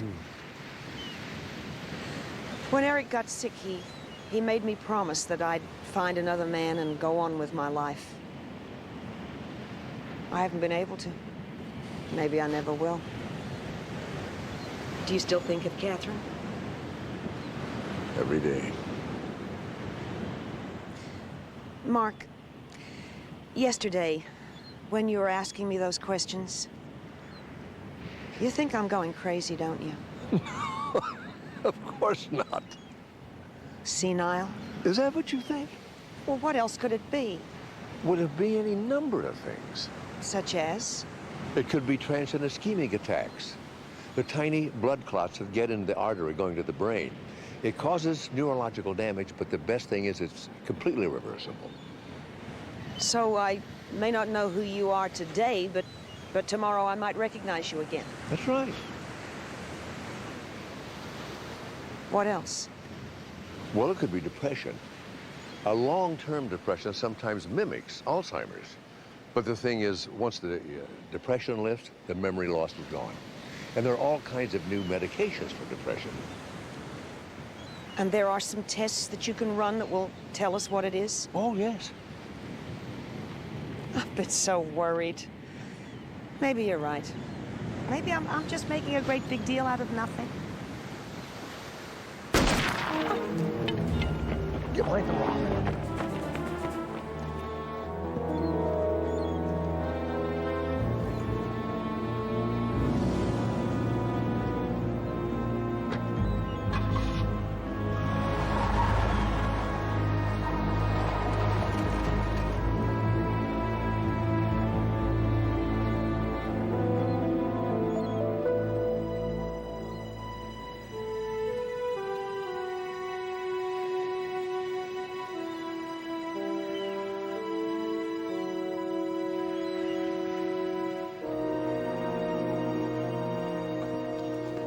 The cellophane wrapper came from a candy or a mint of some kind, and the tire tracks and shoe prints were too smeared for any identification.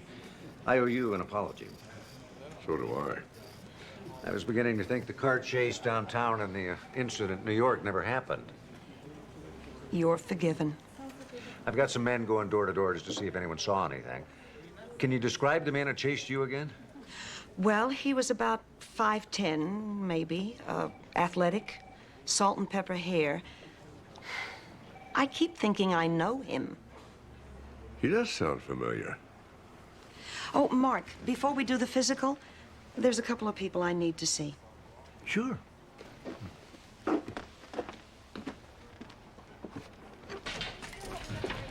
Ellie?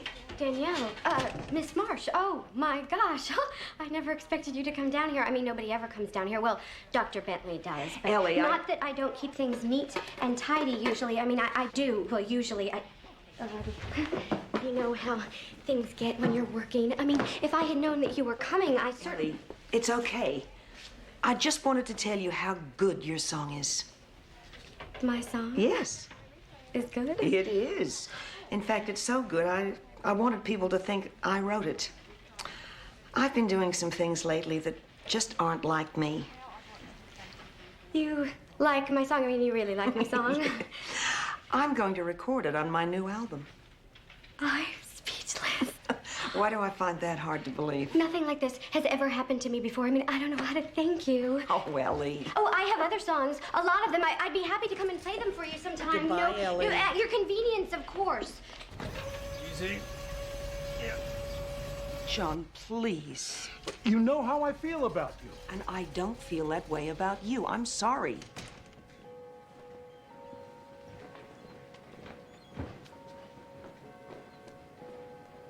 Just a little, You don't have to explain. He's been a good friend for a long time. He'll get over this. Okay, tell me. How did the tests come out? Oh, they'll call as soon as the results are in. I pulled some photographs that match your description of the man that was following you.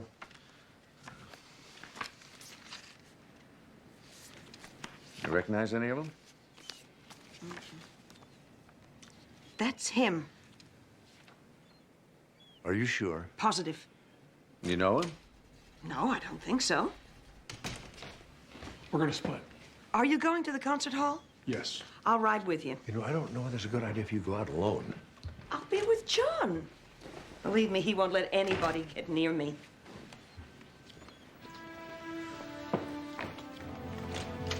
She picked the photo you gave me. Who is he? You met him a long time ago. That's Eric, Danielle's husband. Well, he's dead. He died 6 years ago.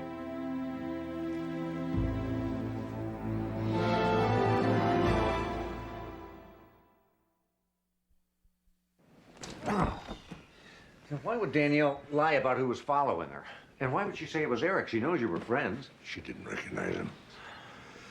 You know, I'm beginning to wonder if anybody was following her at all. You said yourself there's no evidence to support it here or in New York. So she imagined it? Imagined or remembered. You know, the psychology of it makes sense. Eric was a very possessive man. Right after they were married, he kept tabs on her all the time, followed her to recording sessions. She could be thinking back to that time in her life. Yeah, but someone did take a shot at her in your presence. Yeah. Give me a hand with this, will you? One thing's for sure. If I find out who the shooter is, I can't let her perform. There's no way I could guarantee her safety. This is exactly like the cellophane wrapper I found on the beach when Danielle was shot at. Dad, it's a cellophane wrapper. Don't they all look alike? No, look at this one. It's got very distinctive markings on it. You know, John was just here. He must have dropped it in this bowl. Unless Danielle left it there. But Danielle wasn't the one that dropped it on the beach.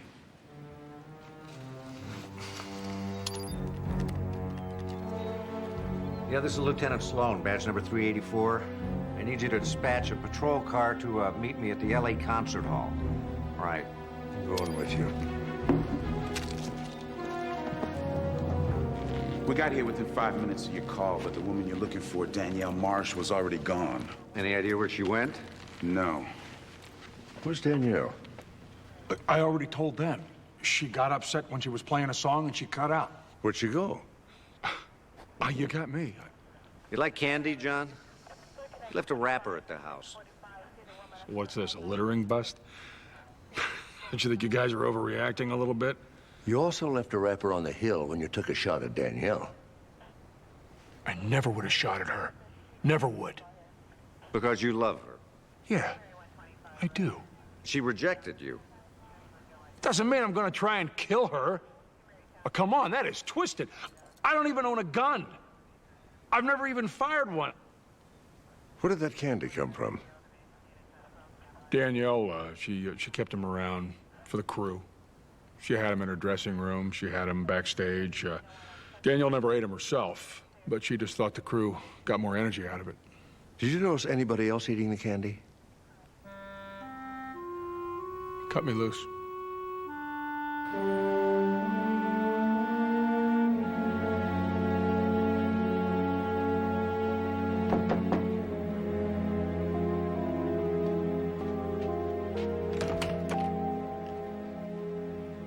Leaving before the concert? Well, my services to Danielle are just about done. You, dropped this candy wrapper at the beach when you tried to kill her.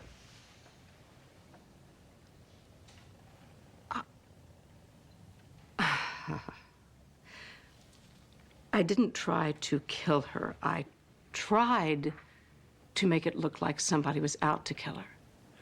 Why would you do something like that? She asked me to. She was scared. She knew you didn't believe her story that someone was following her. She thought the press would get wind of it and make it sound like she was losing her mind. She came here today to ask me to try again, and this time not to miss. Why would you come to you? I started hunting with my dad when I was 10 years old. Danielle's seen all my marksmanship ribbons. So you agreed to this? Have you ever seen this disease, Lieutenant? Up close? Do you know what it does to people? Their bodies go on, and their minds just fall apart.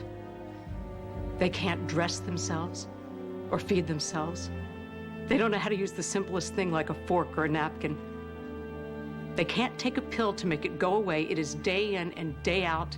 And the worst part is, they can see it coming. They see the madness settling into their brains. And they know the only way out is out.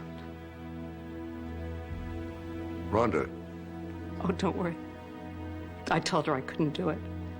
She was furious with me. She started screaming and crying, and then she left. Where'd she go?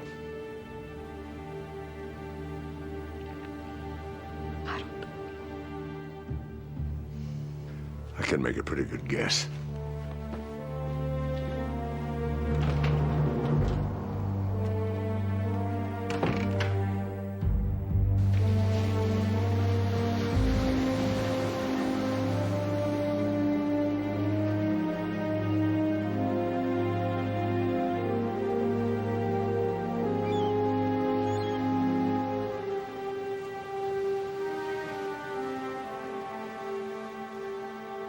Danielle?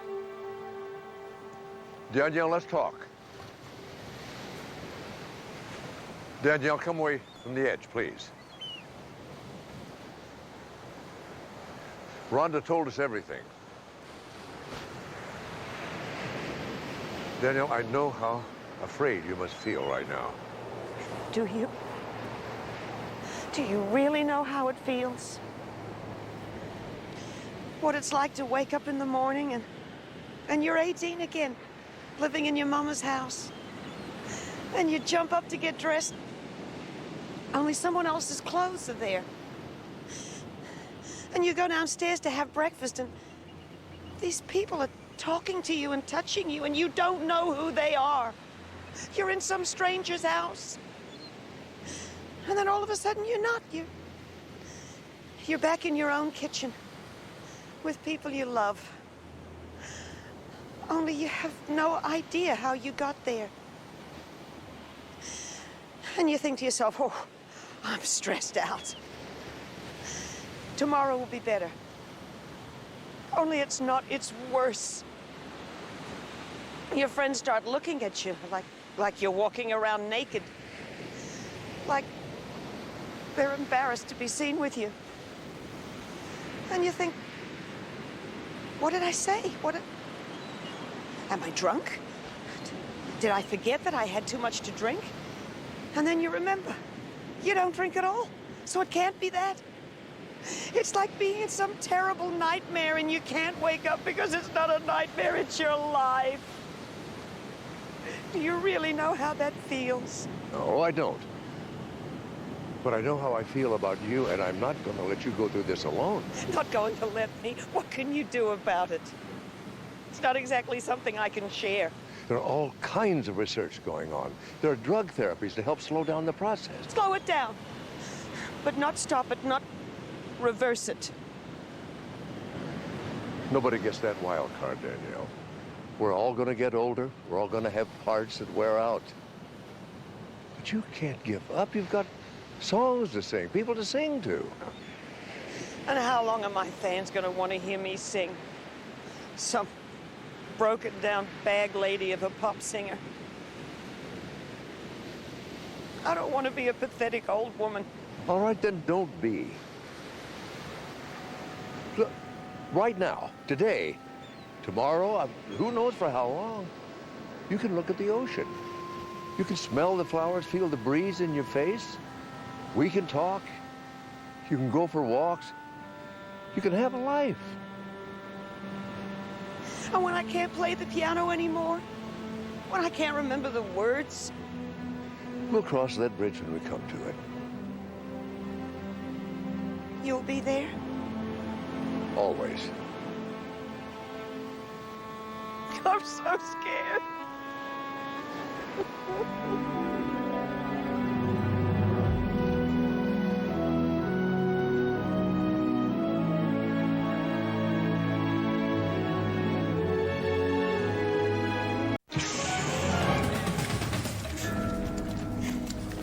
You have to help her. Ma'am, you're gonna have to stay with the nurse. Dr. Alex Martin to the ER. Dr. Alex Martin to the ER. What do you got? 26-year-old female, name's Joyce DeParma. 2 obvious GSW, right chest. Respiratory rate is 58 and shallow. BP 80/50. Trachea's deviated. We've got a tension pneumo. Set up for a chest tube. I want a trauma panel and stat chest film. Don't you worry, Mr. DePalma. We're gonna take very good care of you here. I got the call. You need me? Yeah, Alex, scrub up. Meet me back here. Alex, did you hear me? Yeah, scrub up and meet you back here.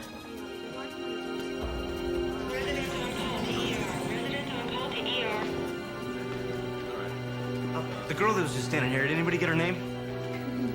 She was standing right here.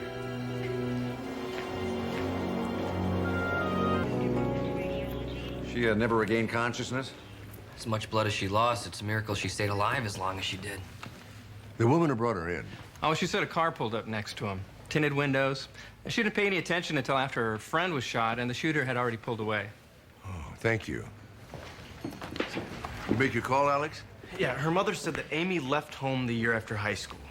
Amy? Yeah, the girl that came in with the patient. Her name's Amy Soroyan. Now, I haven't seen this girl in like 6 or 7 years, but I'd swear it was her. Did her mother say she moved to Los Angeles? Her mother said that after she left home, she stopped calling, stopped writing, just dropped off the face of the earth. And I guess Mrs. Soroyan's never gotten over it. So you're not sure the girl you saw here was your friend or not? Look, I'm telling you, if that wasn't Amy, it was somebody that looked exactly like her.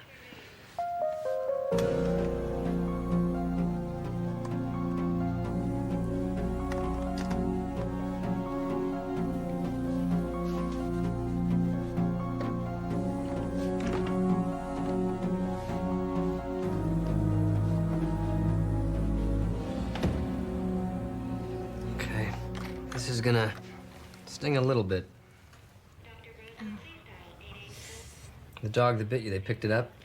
Yeah, they brought it to the pound to make sure it doesn't have rabies. I'm sure it's okay. You know, I'm sure you get asked this a lot. Oh, don't. Don't what? A little slip of a girl like you. Aren't you afraid being a cop? I wasn't gonna ask that. No? Not exactly. I was gonna ask what made you decide to become a cop.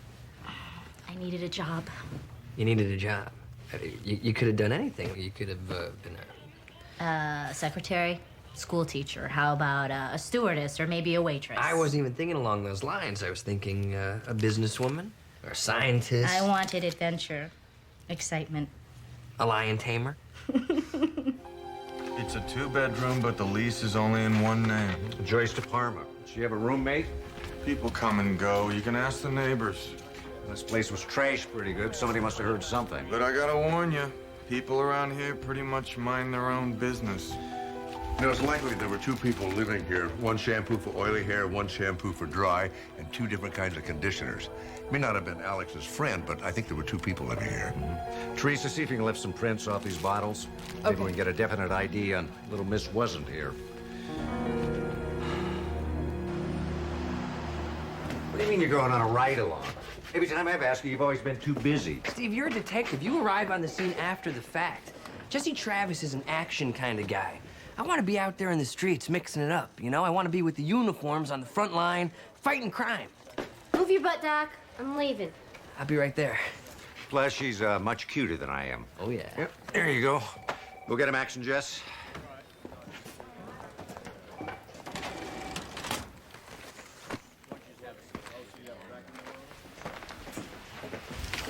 Captain Cardinal, you just straightening my papers for me, or is there something I can do for you? Oh, thanks for the promotion, but it's not official till next week. Well, our loss is television's gain. I'm sure you'll make a fine public information officer. Unless you're planning a news broadcast from my desk, I would appreciate you keeping your hands off of it. Well, I was just looking for the Joyce DePalma file. See, I had found out that she was a high-class call girl, and I want to know if you discovered that yet. What else did your people tell you? Want me to do the entire job for you? All right, Cardinal, you're right. Thanks. Cheer up. With any luck, in another week or 2, neither one of us will have to put up with the other one anymore.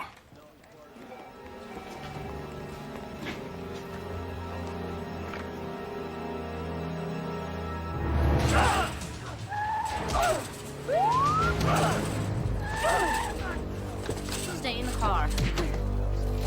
Stay in the car. All right, guys, break it up. I said break it up. Go! Come on! This is a private problem. Looks pretty public to me. Anybody want to talk about what happened here? I think you should butt out. No need for that. Just want to talk about what happened. Hey, officer, we can settle this ourselves. Hey, it's my job, guys. Patty, do you need any help over Just there? get in the car. Just want to ask you some questions, okay? You gonna arrest us? Do you think that's necessary? Just tell me what happened. You gonna make us? Sure you don't need some help? Just get in the car. And you take one more step, and they're gonna have to rebuild that knee out of spare parts.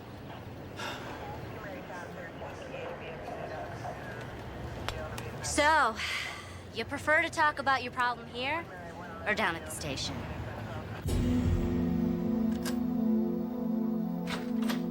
Clarissa? You You'll never believe what happened. You know those purses that we have? I took yours by mistake and...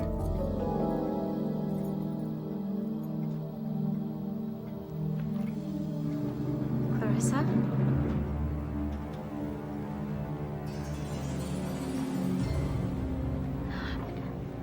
Oh, God. Give me the book. I don't know what you're talking about. She said the book is in the purse, and I want it. What book? Stay away from me. I don't know what you're talking about. Just give me the damn purse. I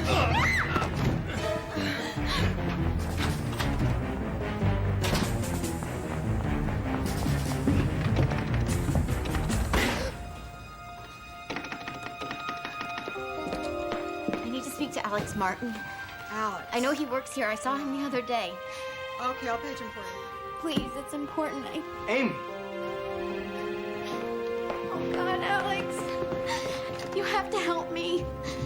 I'm in really big trouble.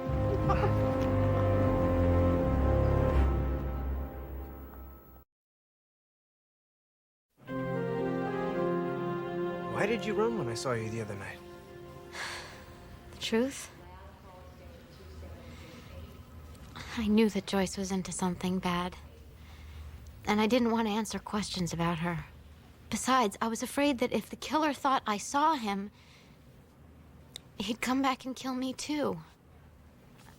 I just panicked. I was somewhere in the middle of the Mojave Desert when I finally came to my senses.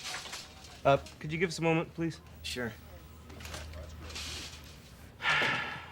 Alex, even back in high school, you were always the one that was grounded, sane. You always knew what to do. I told you before, you should go to the police. No, I can't go to the police. Then it'll be in the newspapers. The killer will know who I am for sure. Amy, the police can protect you. No. No police. Well, maybe we can split the difference. What if it's unofficial? Why didn't you stay and let us question you? She was scared, Steve. Of the police? Of whatever Joyce was involved in. She told me she was a trust fund baby. But I knew better. You suspected her real profession? I'm not completely naive. I have to ask you this. Was I in the same business as Joyce? No. Never. I'm an actress. Would we have seen you in anything? I've been in a few commercials. Some soaps.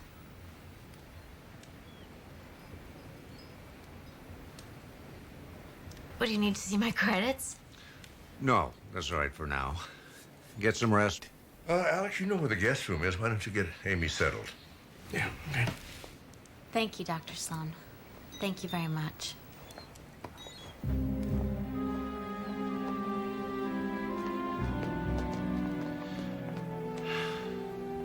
You believe her story?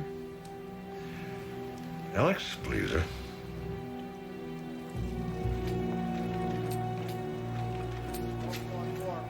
Hey, Harry, could you get someone in forensics to lift the prints off this glass and run them for me? All right.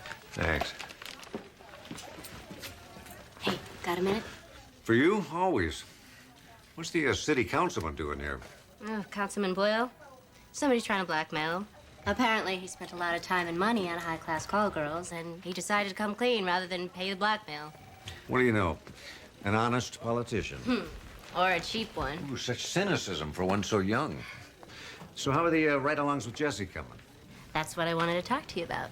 He's a friend of yours, right? True. Is there a problem? No, but some of the guys wanted to play a trick on him, and I just wanted to make sure it was okay with you. What kind of trick? Sloan, we need to talk. Uh-oh. Hotshot wants you. You can wait. Well, so can this. I'll tell you about it later, okay?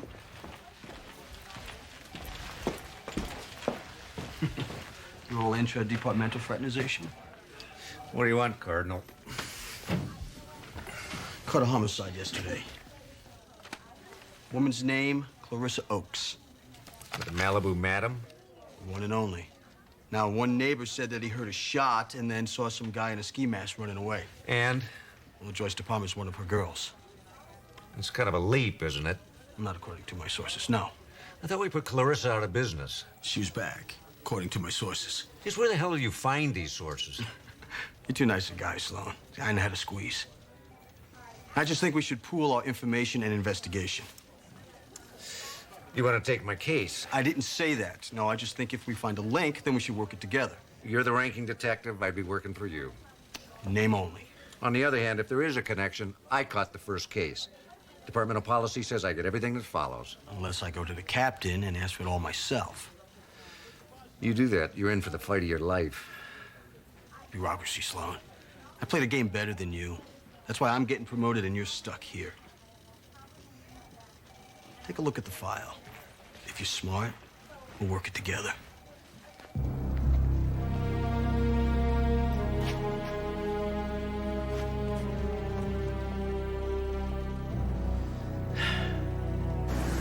You know what I remember best about you? The crazy things you talked me into. That's not true. I never did anything crazy. Oh, no? And what about the time we snuck into the carnival at 4 in the morning? The watchman almost caught us. You have to admit, that was fun. Almost had a heart attack. The guy almost stepped on us. And he would have caught us, too, if you hadn't put your hand over my mouth and stopped me from laughing. You saved me. Just like yesterday, bringing me here the way you did. You saved me again. Well, it was the only place I could think of. Steve and Dr. Sloan, they're good people. I know. So are you.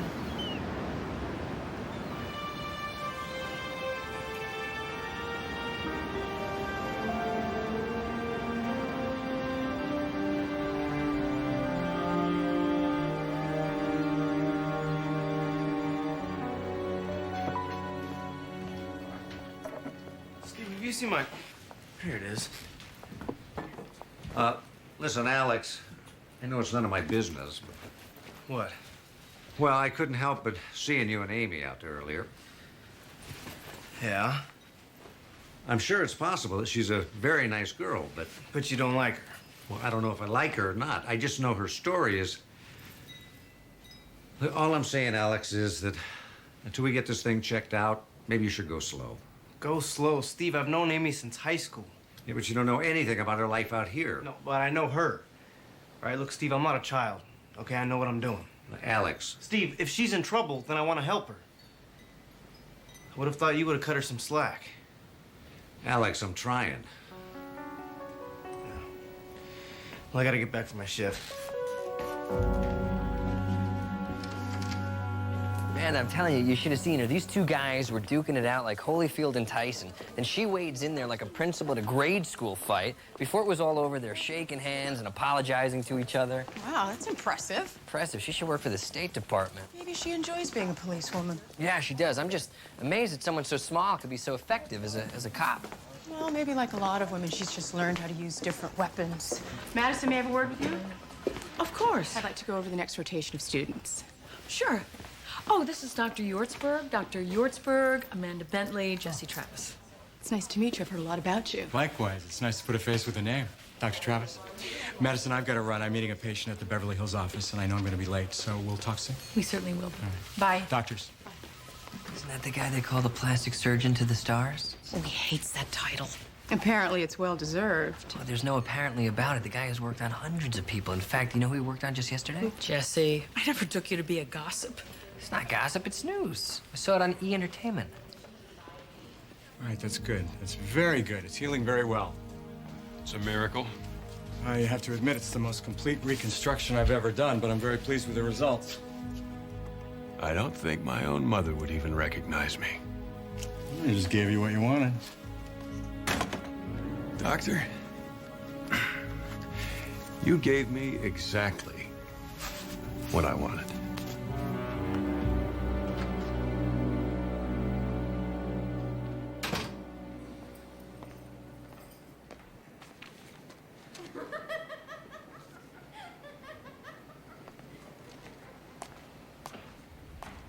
No, don't move. I'll get the water and be right back.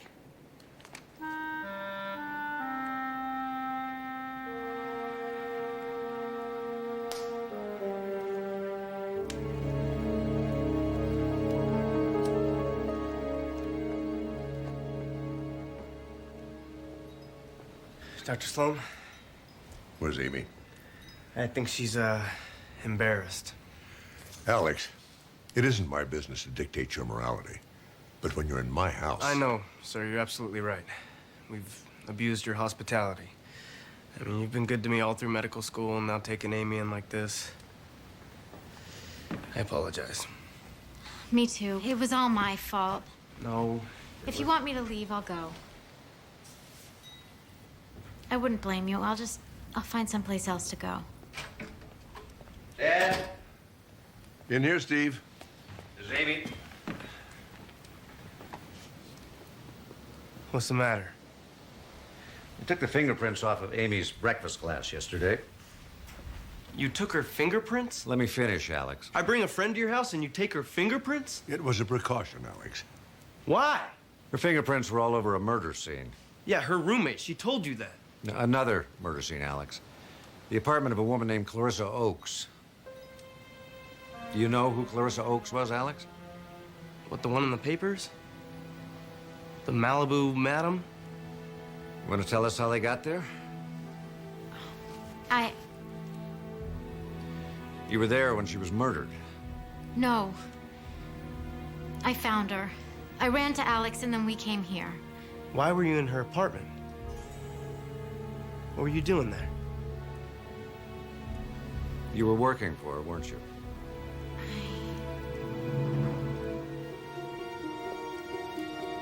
Alex.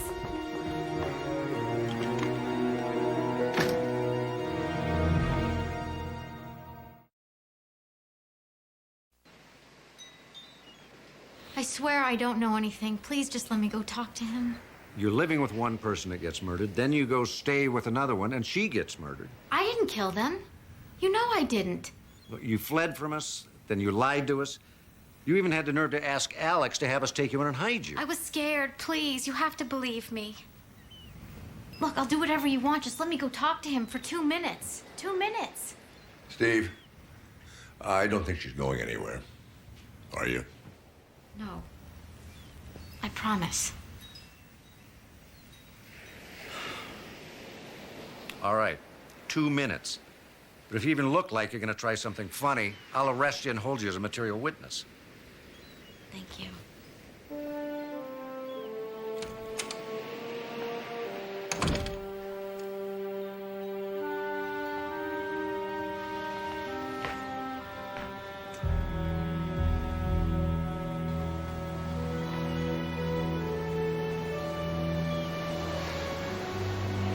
Alex? You lied to me. What I told you is true. I did come to Los Angeles to become an actress. I had a few parts, and I modeled, I waitressed, and I sold shoes. I did all of those things you're supposed to do while you're waiting for your break, but I lost my job, and my unemployment ran out. I was broke and desperate. And there were no other solutions? How could you do this? Please, Alex. These last few days with you, I haven't felt like that lost, desperate person I've become, you know? I felt like the girl I was in high school. You know, the girl that snuck into the carnival with you. And I liked it. I liked it a lot.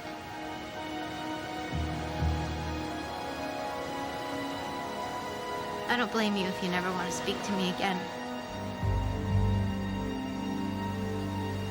But even if that's what happens, I just want to thank you. You helped me remember who I really am.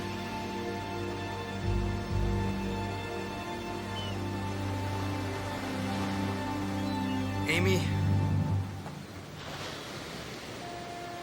Look, I don't know that I can deal with this. All right, I don't, but...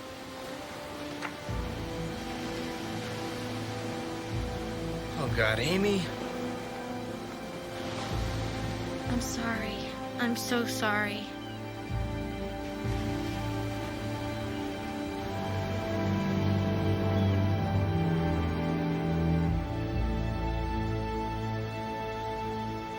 I saw a man in a ski mask. That's it.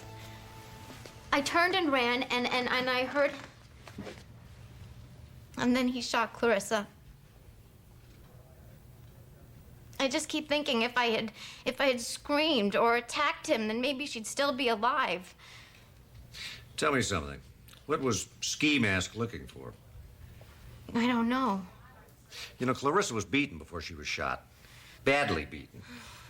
My guess is that he wanted something she didn't want to give him. Now, what would that be, do you think? How am I supposed to know that? Lieutenant Cardinal tried to find Clarissa's client list. I think maybe the man you saw found it, and he's the one that's trying to blackmail Councilman Boyle? I don't know. I swear, I don't. Well, let's try something easier. Who was Clarissa's partner? Partner? He was a partner or a protector or enforcer of some kind. I don't know anything about a partner, I swear. You think maybe this silent partner and Clarissa had a falling out, and he's the one that killed her? I don't know. I don't know. I don't know. Why aren't you believing me? I don't know anything about a silent partner. I don't know anything about what anybody wanted or why anybody would have wanted to kill Clarissa or Joyce. I gave you the names of all the other girls I know that worked for Clarissa. Isn't that enough?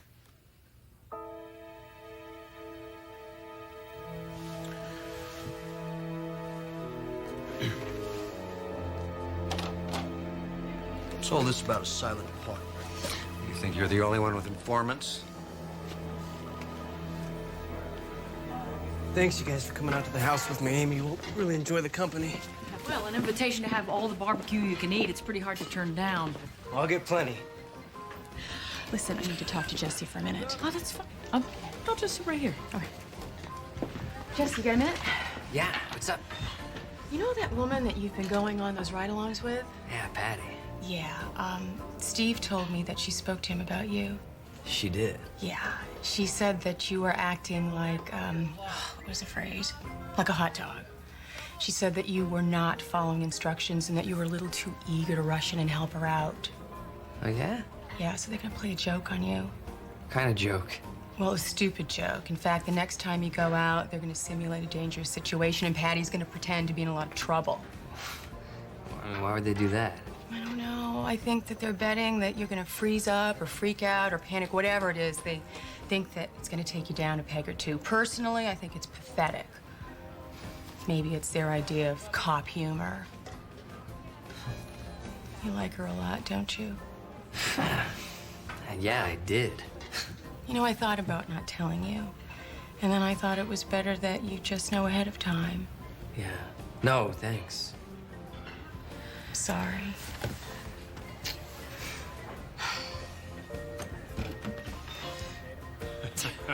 Thank you. Really, I'm very flattered, but I'm here with my friends. All right. Then some other time. Just give me your phone number. I'll use it. I'll make a call. I think not. Okay. All right. You know, it's only dinner. You know, I said to you before, I'm very flattered, but no. Okay, I'm sorry if I offended you in any way. No, it's I all right. apologize. It's okay. But you can hardly blame me with a woman as beautiful as yourself. Go. Yeah. I'm going. Okay. Goodbye. I'm gone.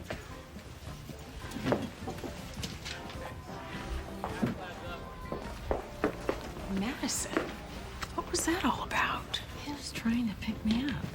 He was cute. Yeah, he's cute, but I don't let strange men pick me up from barbecue restaurants. Okay, let's go, guys. I am starving. Me too. All right. Is that right here? Yep.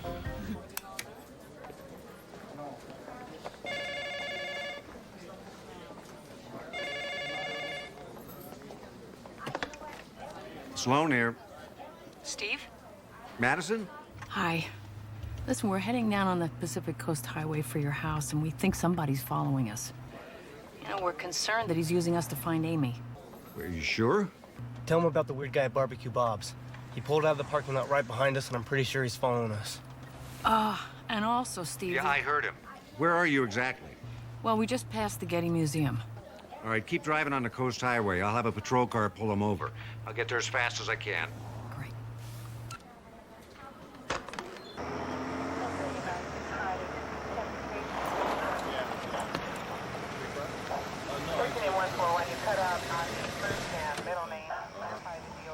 And then they called us all the way back here for this. Everybody heard? Yeah. Lieutenant, here's his identification. Brett Hayward? Yeah, you guys mind telling me what's going on here? Mr. Hayward, do you mind telling me why you were following these people? I wasn't following.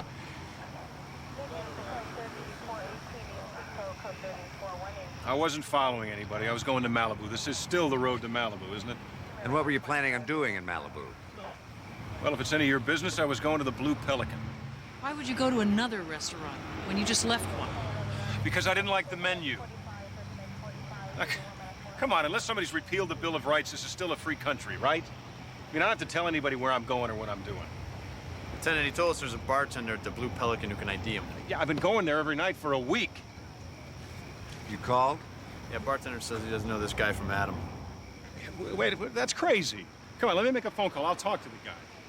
You get one call after you're booked. Take him down to the station. I'll follow in my car.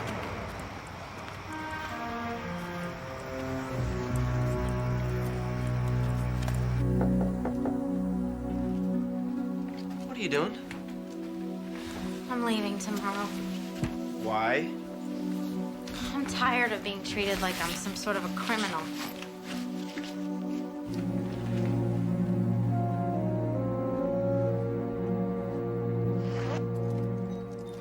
If he was looking to find Amy, how did he know to follow us? I don't know, but sure was creepy. Sure was. Excuse me, guys. Could I talk to Dr. Sloan alone for a minute, please? Sure. Madison, would you grab the ribs? Thanks.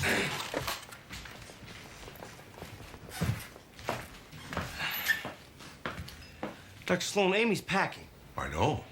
Well, you have to talk to her. Well, she wants to go, Alex. I don't see what I can do to stop her. Well, you could tell her you believe her. Alex. But you don't, do you? You haven't believed her for 1 minute. Alex, I'm sorry, but she has lied to us from the moment we met her. She's in danger, Mark. She's scared. She doesn't act like it. I told her she should stay here and help the police any way she can. She doesn't even want to talk to them. That's because she doesn't know who to trust. Well, I don't know how I can help her with that, Alex. I mean, if she wants to go, it's her decision. He's right. It's my decision. Amy, if you leave here, they will find you and they're gonna kill you just like they did your roommate and just like they did the other woman. Look, if you hadn't seen that guy in his car, he would have followed you to me right here. Well, then you can stay at my place, all right? I'll talk to my... Alex. Look, if she leaves here tomorrow and we don't try to stop her and she gets killed, how are you gonna feel? Alex. I'm gonna go home. Nobody there knows what I've been doing here. Amy. It'll be fine. Nobody but you will know where I am. I'll be safe. You'll see.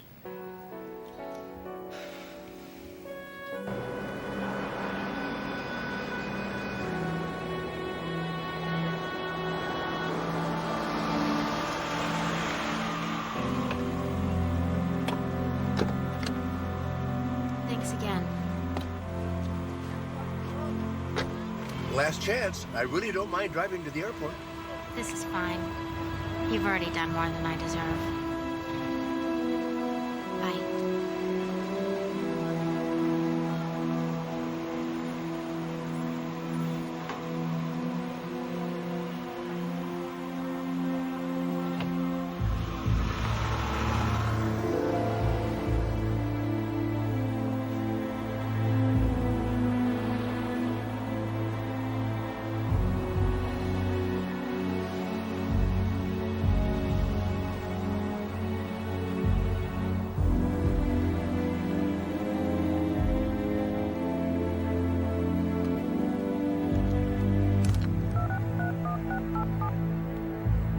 Steve, it's me.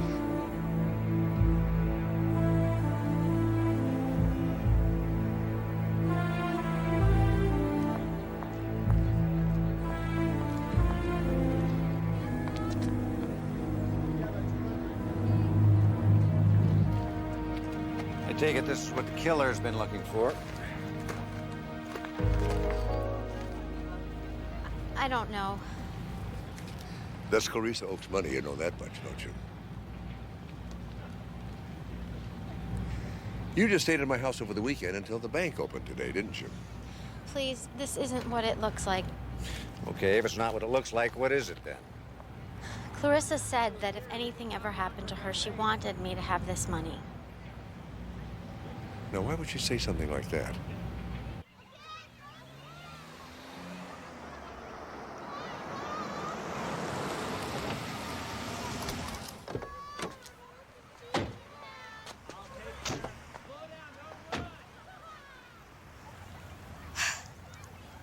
That's my daughter, Shannon. She's the reason I left home when I did. I was pregnant, and her father didn't want to marry me. Everything that I've done these past few years, it's all been to support her. Well, that still doesn't explain why Clarissa Oakes wanted to give you the money. Clarissa was her godmother. She was so proud of her. So am I. The money would have meant that I could get out of the business, but Shannon could still go to good schools, all the way to college. Well, now you got a choice. You can either go to jail with me or come back to the house with my father.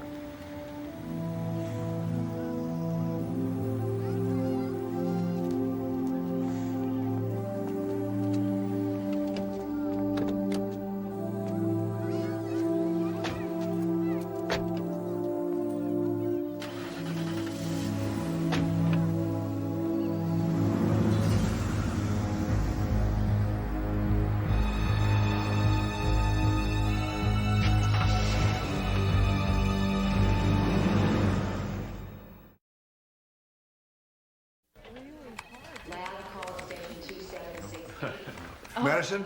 Oh, excuse me. Here's those test scores. Thanks, Mark. Brett, this is Detective Sloan's father, Dr. Mark Sloan. Mark, this is Brett Hayward. Yeah, I'm the fellow that was stalking her. Don't look so shocked. It was all a big mistake. Oh. Well, it's nice to meet you, Mr. Hayward. Just how did, Well, no, he really was on his way to a restaurant in Malibu. Oh, I thought the bartender didn't recognize you. Oh, he was a substitute bartender that night, yeah. And the regular bartender recognized him right away. Oh, it sure did. As I said before, I'm terribly sorry. Come on, don't apologize. It was an honest mistake, but with delightful consequences. Listen, I gotta go. I'll see you tomorrow night, 7 o'clock. You bet. Dr. Sloan? Nice to meet you. Pleasure.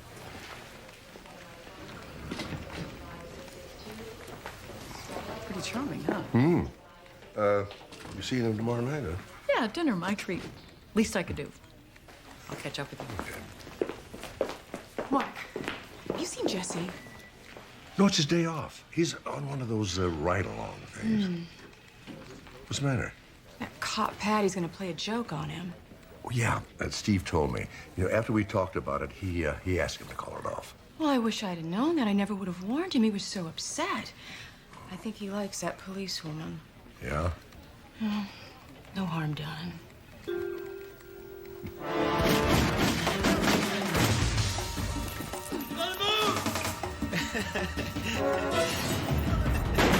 Jesse, get back, get down! Hey guys, don't stop on my account. I mean, I know you went through all this trouble.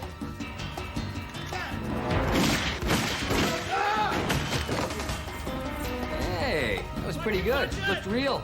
And I'm a doctor, I know what real looks like. And that was pretty darn close. Jesse, get back to the car.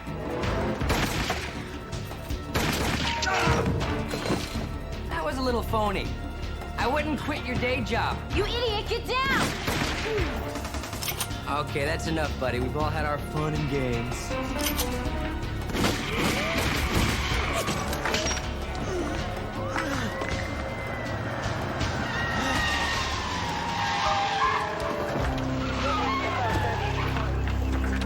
You went that way.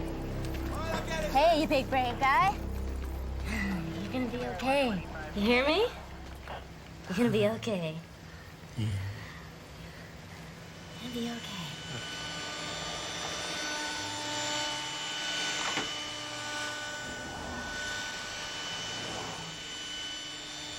This can't be right. This is the address we got. Can I help you? We're looking for a Bobby Baker. Reverend Bobby Baker, that's me. Oh, well, this is probably a mistake. We got your name from... It's possible that some former clients of a call girl ring are being blackmailed. We got a name from one of the girls. It's probably a mix-up. One of Clarissa Oakes' girls. Well, yes. Lord does work in mysterious ways. That was the best thing that ever happened to me. I beg your pardon? Well, I wasn't always a minister. In fact, until a few years ago, I was a terrible sinner. It wasn't until I went to prison that I found God. Or maybe more truthfully, it was in prison that God found me. And it was Clarissa Oakes who put me there. I'm not sure I understand. I always suspected Clarissa ratted me out. I told one of her girls about a robbery I'd pulled. She told Clarissa, and Clarissa told her tame cop. Clarissa Oakes has a cop on the take? You saying you never heard of that? How do you think she stays in business? I'm feeding 30 homeless tonight, and I'm still $10 short if you'd care to make a donation. Oh, of course. Could you tell me who was the police officer? Okay, I got it. I'll be there. What is it? That was the cop from Steve's precinct. He said Steve wants to meet me at the north end of Zuma Beach. Some guy's killed 2 people already. How do you know that was a cop on the phone?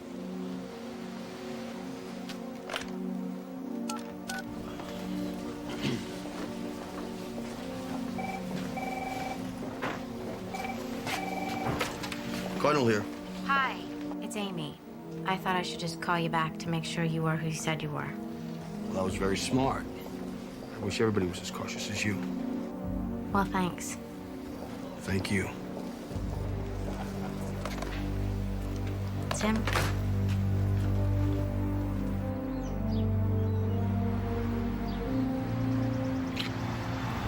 Sure you don't want me to come with you? The cop said Steve wants me to come alone. I'll be okay.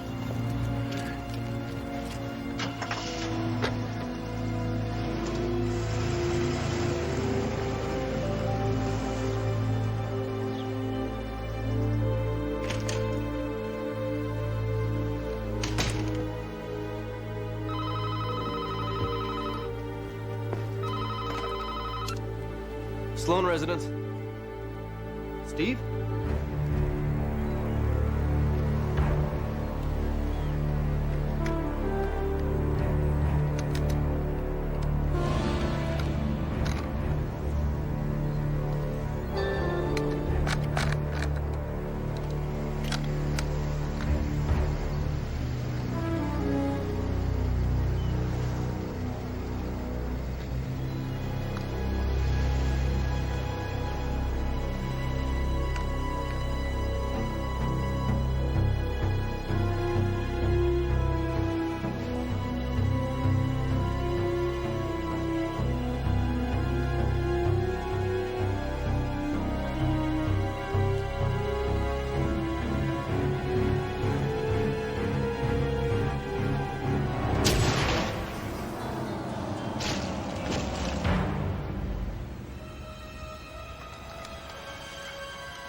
Drop the rifle, detective, and don't move. You're not wearing Kevlar. Just take it easy, okay? I'm gonna put the rifle down. All right, just stay calm. That's all.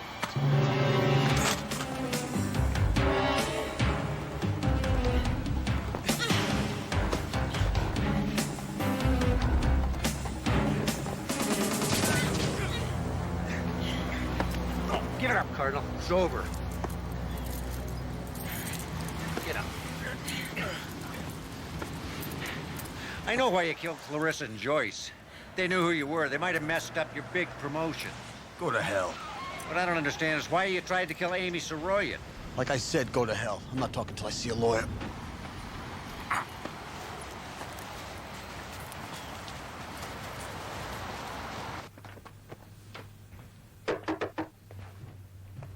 Alex. Well, he hasn't confessed yet, but, what are you doing? You don't have to leave anymore. Oh, come on, Alex. Don't be such an idiot. I have to get out of here before your friend the cop and his dad get back. What are you talking about? Is this... Clarissa's little black book.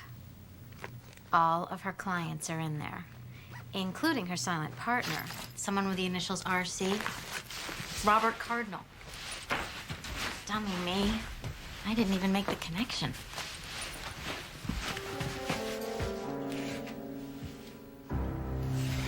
You don't have to do this. If you give it to Steve... Give it to the police? Are you kidding me? Do you have any idea some of the names in this thing? Boyle may have preferred to go public. But with most of these guys, there's a fortune to be made.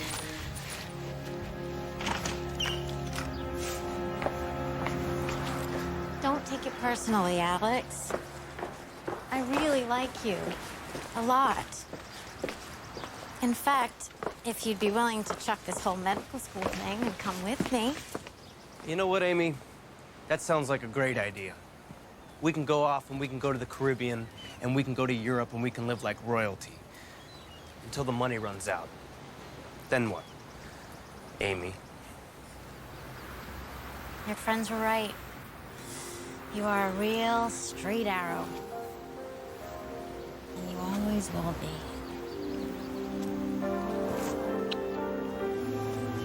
It was great seeing you. Let's do it again. In like 40 or 50 years.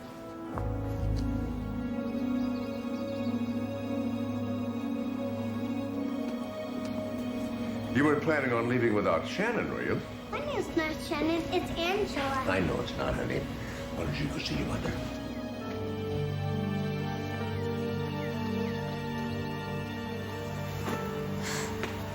Dr. Sloan, Don't start, Amy.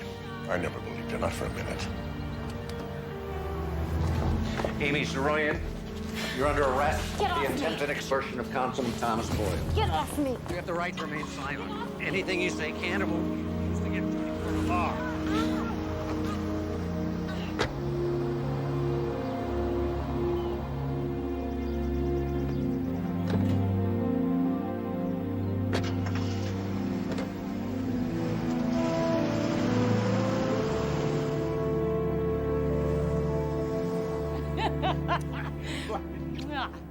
You're being silly.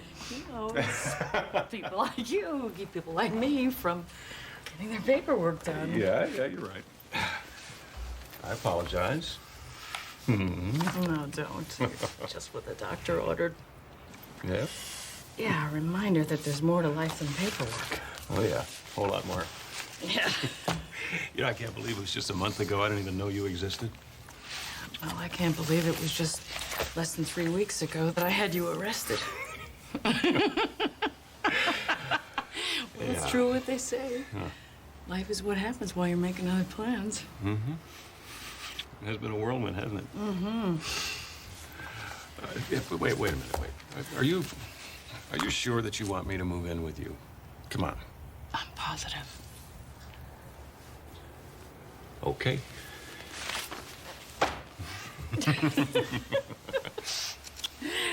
Oh, come on. You know, you can't postpone the inevitable.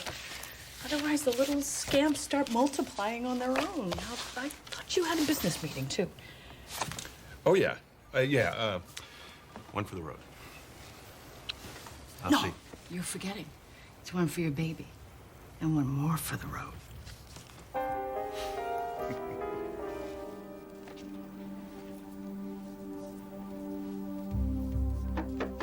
Yes. Dr. Yortzberg? Yes. It's me, Eddie Dagobosian. Eddie, is there anything the matter? No. Sorry about barging in on you like this, but I didn't have time to make an appointment. And I knew you were working late on Thursday night, so thought maybe I'd stop in for a quick checkup. Oh, well, as long as you're here already, just give you a look. All right.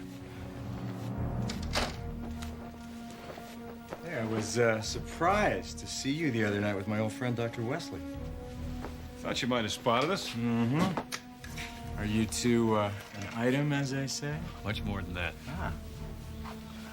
All right, let's see. Oh, yeah, this is looking very, very good. That's thanks to you, Doc. Huh? I expect I'll be seeing her tomorrow morning at Community General. She's a wonderful woman. You're lucky.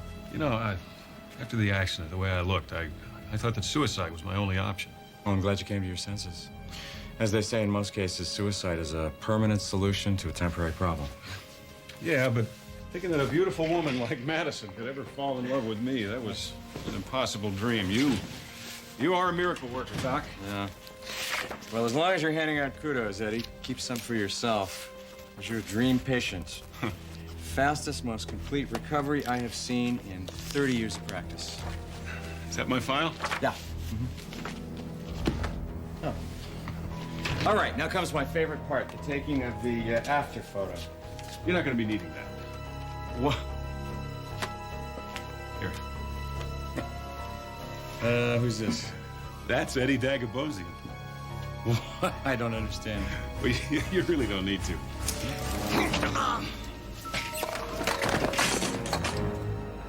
Promise you, Doc, I'm your most grateful patient ever. I have to admit, it's the most complete reconstruction I've ever done, but I'm very pleased with the results. I don't think my own mother would even recognize me. All right. Then some other time. Just give me your phone number, I'll use it, I'll make a call. I think not. Okay. Steve? Madison? Listen, we're heading down on the Pacific Coast Highway for your house, and we think somebody's following us. Are you sure? Tell him about the weird guy at Barbecue Bob's. He pulled out of the parking lot right behind us, and I'm pretty sure he's following us. Brett Hayward? Yeah, you guys mind telling me what's going on here? Mr. Hayward, do you mind telling me why you were following these people? I wasn't following anybody. I was going to Malibu. This is still the road to Malibu, isn't it? Lieutenant, he told us there's a bartender at the Blue Pelican who can ID him. You called? Yeah, bartender says he doesn't know this guy from Adam. Take him down to the station. I'll follow in my car. Yeah, I'm the fellow that was stalking her. Don't look so shocked. It was all a big mistake. Oh.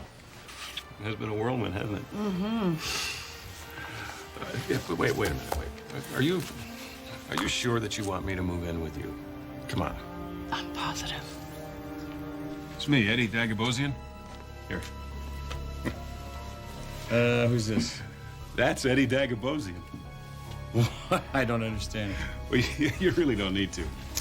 Come on.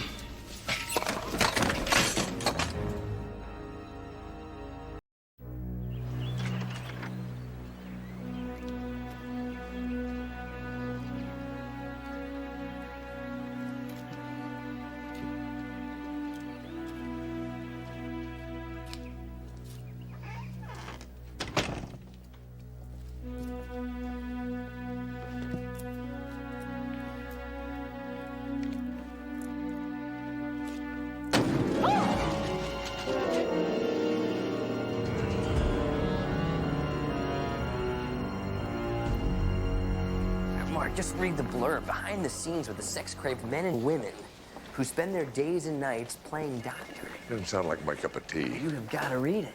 I don't know. It sounds pretty trashy, That's Jesse. why you got to read it. Somebody has written about us. Community General is Big City Hospital. What, you're sex crazed? I'm sex crazed? I'm not saying that Dr. Anonymous didn't take a few liberties, but we're all in here. You, me, Amanda, Steve. I couldn't put it down. You think somebody here in the hospital wrote it? Absolutely. Somebody at Community General is turning us all into literary fodder, and I think we should sue. I'd lend you this copy, but I already promised it to that cute nurse in OB. Oh, here, let me give you a hand. Oh, thanks, Mark. Been collecting boxes all morning. Yeah, why? Well, actually, they're for Brett. He's moving in with me. Brett? Brett Hayward. The man you had arrested? Yes, that was so embarrassing, and what a huge mistake that was. That must have made an interesting first date. Well, fortunately, we can laugh about it now. But you know, truthfully, I think it was sort of kismet. Well, that's wonderful. I'm happy for you. Do you think I'm moving a little too fast? What I think doesn't matter. You're both adults. Well, I know it seems like we just met each other, but it's as if we've known each other all our lives. I just wish that he had moved in yesterday. Somebody left an exploding box on my porch this morning. A what?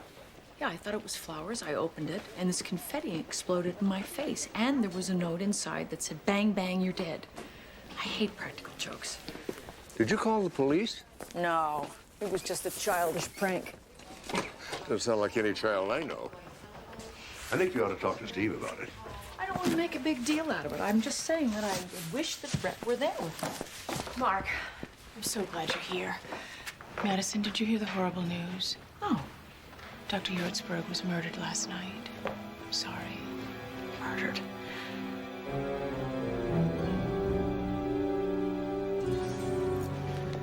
Well, we didn't find a murder weapon. Aside from the lamp being turned over, there was no sign of a struggle. Did the doctor expect anyone last night? No. His last appointment was with Mrs. Resnick. That was at 5:30. She left at 6:15. The doctor told me I could leave and that he'd lock up. Well, then anyone could have come in here. Any drugs missing? Demerol, Percodan, cocaine. Cocaine? It's pharmaceutical grade. The plastic surgeons use it in nasal surgery to dull the area. We keep it in that medicine cabinet over there.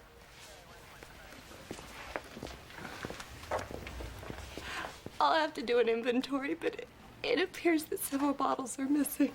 The guy probably found the door open, figured he got lucky, and came in, not knowing the doctor worked late on Thursdays. Damn addicts. 1 million of them aren't worth one, Dr. Yortzberg. Hey, let me hand it back. I got it. It's all right. Oh, Degas is good. Oh, What's this? you have great taste. Billie Holiday, Anita O'Day, fantastic. Oh, I guess I neglected to tell you that I too have great taste. And this chic thing here? Okay, that's a reminder of my wild and crazy youth. Hey, hang on a second. Oh, only my favorite flowers. Yeah? All right, well, you did tell me that. You. Oh, you're crushing them. It's all right, I'll get some more. I had a good year. Well, we make that a wonderful year. Hey, I have a gift for you, too. Yeah? Yeah. You know, I said to myself, what do you get the guy who has virtually everything? One of these or a Rolex watch? Well, I'm certainly glad that you opted for the romantic over the practical. Get over here. Oh, come on now. If we keep this up, I'll never get dinner made. That was always breakfast. Why don't you go on upstairs and unpack so I can impress you with my culinary skills? You better.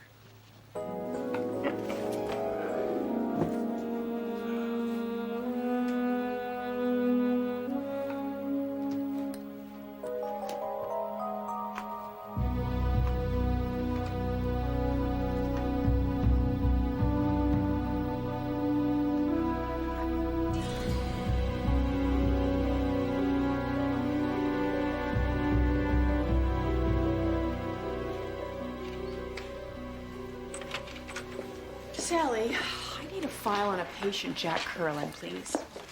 Dr. Bentley, have you read Big City Hospital yet? No, Sally. I have better things to do with my time. Is there a reason why I should read the book? Well, it is all about Community General. Are you saying I'm in the book? I'm not in the book. I'm in the book?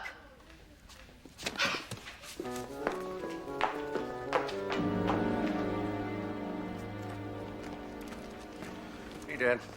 What? The drugs that were missing from Dr. Yortzberg's office turned up in a dumpster 2 blocks away. All of them? Well, apparently. Unless some druggie had an epiphany, we're not looking for an addict. Just somebody who wants us to think he was. Did the nurse have a chance to check the files? So far, the only thing she found worth mentioning was some photos of a patient she swears she's never seen before. The name, Eddie Dagobosian, rings a bell, but not the face. A hard name to forget. And I thought the same thing, so I put out an APB on him. See you. Yeah, see you. Put out an APB on those potato chips while you're at it. So this book, Big City Hospital. You in it? No, not yet. I'm really too new. But everybody else is, though. Got the lead character, who's a forensics doctor, who consults with his son, who's a prominent criminal attorney. And then you have the pathologist, who's a Latina, a single mother. And then there's the trauma doctor, who's a very flattering version of Jesse. Well, it's a shame old Dr. Anonymous didn't wait till you showed up. See, that way you'd have a very beautiful lady doctor who everybody else could lust after. Oh, believe me, this book is not lacking in lust. Oh. In fact, I actually wonder how they have time to perform a tonsillectomy. Hey, that's my car.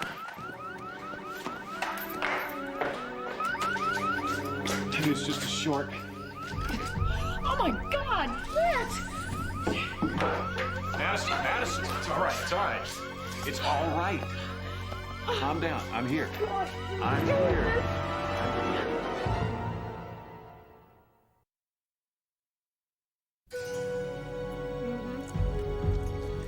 Well, there's no sign of a break-in. I just don't usually bother locking my garage. Well, it might be a good idea to start. Think it was kids? No, I don't. First was that exploding box, and now this. What exploding box? Someone left a box filled with confetti on my front porch, and it blew up in my face. And there was a threatening note in it. You have the note? No, I threw it away. Well, I gotta go, but I'll have a couple of my guys keep an eye on your house for the next few days. Thanks. I'll show you out. I am very, very sorry about the dinner, but by the time we phoned the police, the ossobuco was also briquettes. Don't worry about it. I'm just so grateful that Brett was here with me. That makes two of us. What do you think about Brett? It's okay. What do you think? I don't know. You know, ever since he came into Madison's life, frightening things have been happening to her. Well, they were together in the kitchen when her car alarm went off. Yeah, but he could have used the remote. Madison wouldn't have noticed it. You know what I think? I think you're jealous. Why, everybody at the hospital knows you got a thing for her. I just hope everybody at the hospital diagnoses their patients better than they do me. Madison and I are just friends. Exactly what somebody who is secretly in love with someone would say. You know something? You've got to stop reading that book you've been talking about. You know, if you're so concerned about Brett, why don't you have Steve do a background check? If Madison found out... Well, I don't know. I mean, if Brett checks out, no harm, no foul. If not, Madison should know. I can't do it.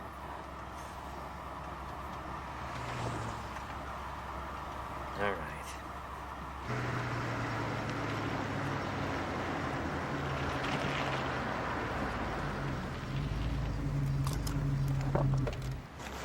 Hey, Amanda. You like my new car? Oh, yeah. It's a beaut. Would your movie sale pay for it? I'm a doctor. I'm single. I don't use drugs. I can afford it. We need to talk. What are you, nuts? Apparently I am, ever to have trusted you with a secret, Dr. Anonymous. What the hell are you talking Oh, about? quit it. Everyone knows that you wrote that trashy book, and now that I've read it, I know you've written it too. Well, you're wrong. The only thing I was wrong about was trusting you with a secret. What secret? My affair with Dr. Magian. Who? Oh, the married surgeon from Hungary. I didn't know he was married at the time. No, of course not. I didn't. Amanda, the horny Hungarian even wore a wedding ring. Well, nobody bothered telling me that sometimes Europeans wear their wedding ring on their right hand. So then it's not really adultery if you really didn't know the guy was married. Who's talking about adultery? I'm talking about a friend who divulges confidences just so he can sell more copies of his trashy book. How many times do I have to deny I'm Dr. Anonymous before you believe me? If you never wanted to be found out, you never should have made your hero Jeffrey Tucker. Come on, handsome trauma surgeon, catnip to women, hero to men. Jeffrey Tucker, are you kidding? You couldn't even resist using your own initials. But then again, you couldn't resist making him 6'2" either, so. Amanda, for the last time, I swear I did not write that damn thing. You didn't write the damn book, and I didn't have this torrid affair with Laszlo Magian. Right? Righto!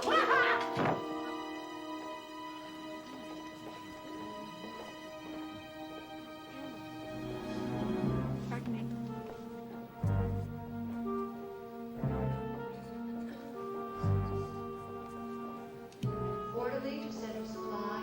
Orderly to center supply will pick up.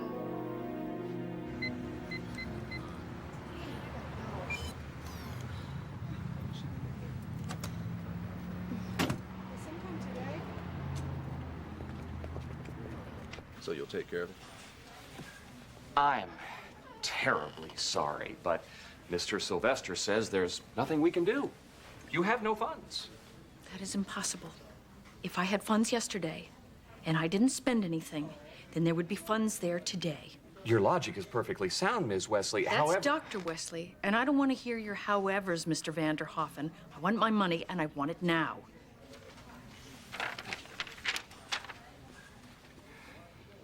aha.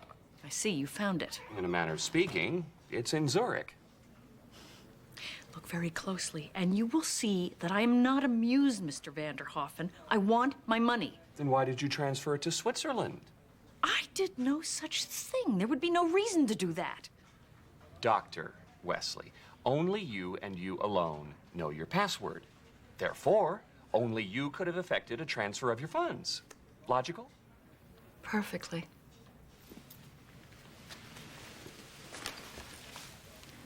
Now, I suggest you contact the Swiss gnomes and tell them I want my money back. Understood? Yes.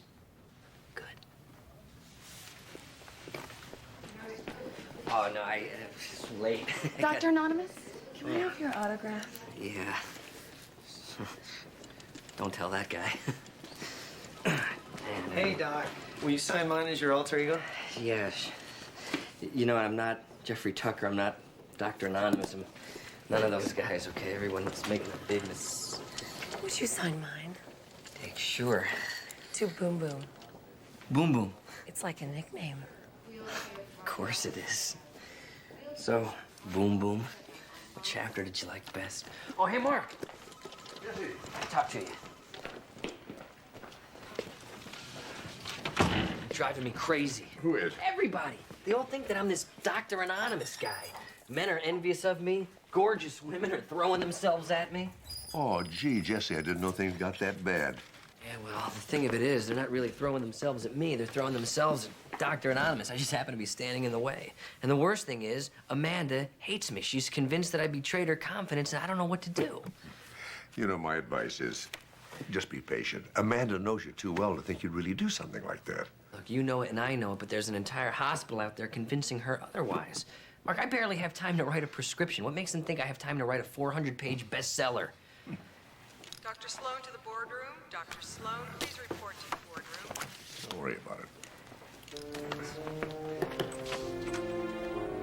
Who is this person who's accusing Dr. Wesley? I received an email from a student who chose to remain anonymous. Well, I share your opinion of anonymous accusations, Mark, but in this case, one can understand the reason. In accusing Dr. Wesley of trading sex for a passing grade, the student clearly implicates himself. Obviously, if his identity were made known, he could face expulsion from medical school. Did this anonymous person explain why he suddenly is blowing the whistle on Dr. Wesley? Yes, he said that he wants to save other students from falling into her web. I don't believe that, and I don't think you should either. Well, that's well and good, Mark, but this board has a responsibility to make certain... Right now, I say the responsibility of this board is not to give credence to scurrilous rumors. I mean, this is Salem, and Dr. Wesley is not a witch. Well, this is hardly a witch hunt, Mark. Oh, isn't it? Do you recall an early occasion when you were all so eager to believe a malicious rumor about Dr. Wesley? You recall what it was like eating crow? A la carte?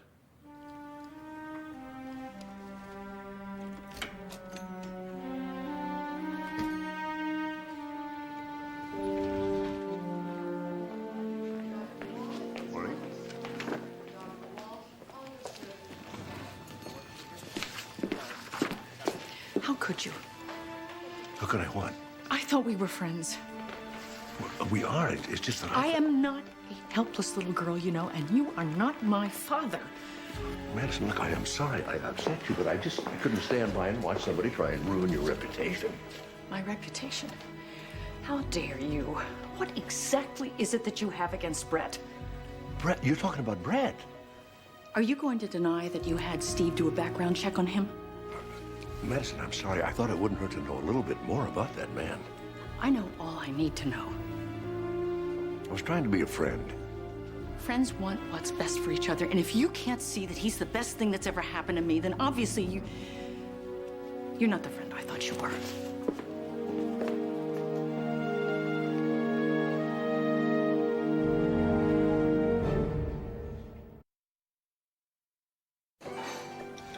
Yeah, it's always the risk with running background checks, Dad.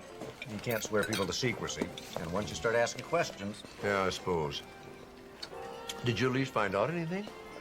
No, the only thing I know is that Mr. Brett Hayward doesn't leave a lot of tracks. You want me to keep hunting? No, I guess not. Because if Madison ever finds out, she'd never forgive me. As it is. Well, how's the, you want some lunch? No, I'm not hungry.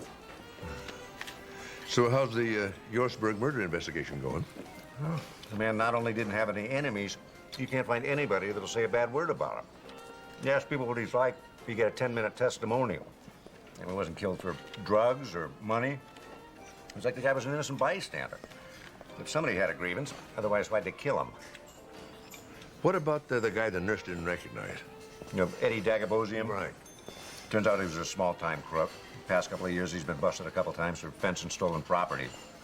An informant of mine thinks he knows where he's going to be at 4 o'clock. So I better get going. Okay. You gonna eat those?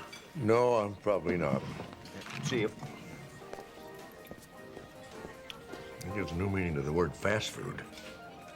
Can I have some more fries?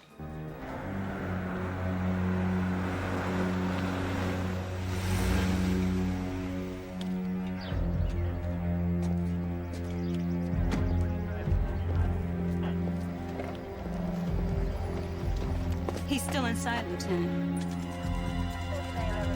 Hey, you take the back, you come with me.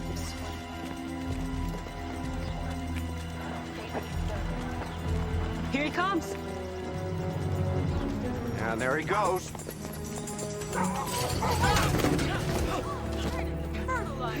Why were you chasing me? Because you were running. Because you were chasing me. Because you were Never mind. Let's go.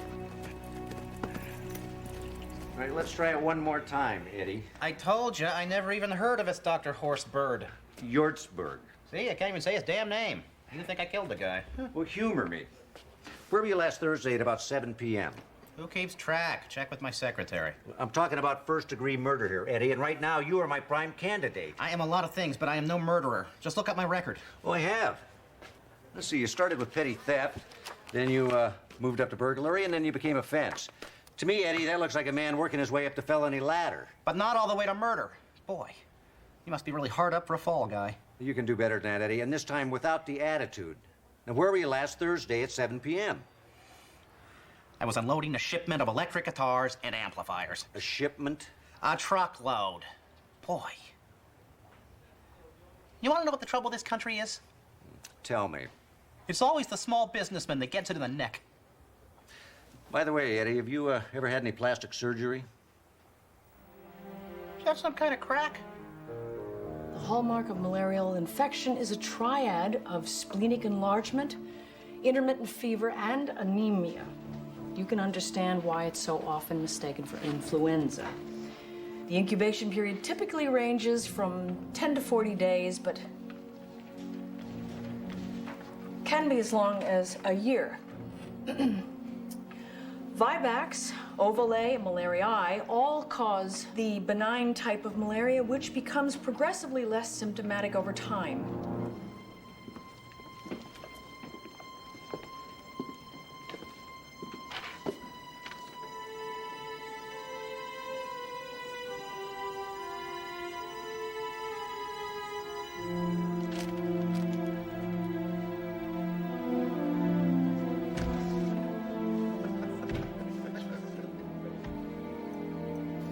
Maddie, there is no way that anybody's going to believe that you would trade sex for grades.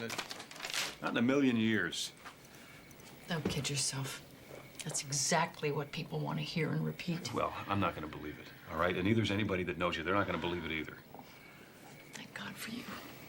Yes. Listen, what we have to do is we have to find out who would have a reason to do all this crazy stuff to you. Why would anyone want to be so cruel to me? I mean, what's next, a rattlesnake in my mailbox? Who could hate me this much? Have you ever hurt anybody? I mean, really really hurt anybody? I'm sure that I have, but who hasn't? But never intentionally cruel. And certainly nothing to justify this campaign against me. Let me tell you a little story, okay? A while back, I went to my 20th high school reunion. This woman marches up to me. She's mad as a hornet. And she tells me for the longest time she has just hated my guts. I didn't even know who she was. Well, it turns out that she was a classmate of mine. She had a crush on me. She thought that I had a crush on her. Well, when I didn't invite her to the senior prom, she was devastated. She went home and she stayed in bed for a week. She says still to this day that I ruined her life. And Maddie, I didn't even know who she was. Well, you weren't responsible for how she felt. No, of course not. See, that's the point. Because if she were stalking me, then I don't think anybody would make the connection. So is there anybody, anywhere, that maybe would hold a grudge like that against you? Well, the only thing... No, I can't. Maddie, come on. I'm not going to judge you. Tell me, what is it? Well, it was a long time ago. It was at the public health school at the University of Michigan. And there was a student there named Connie Hudson who was up for a grant. She turned in a research paper, and one of the members of the grant committee, Professor Gerard, asked me to read it. Why? He thought she had committed plagiarism.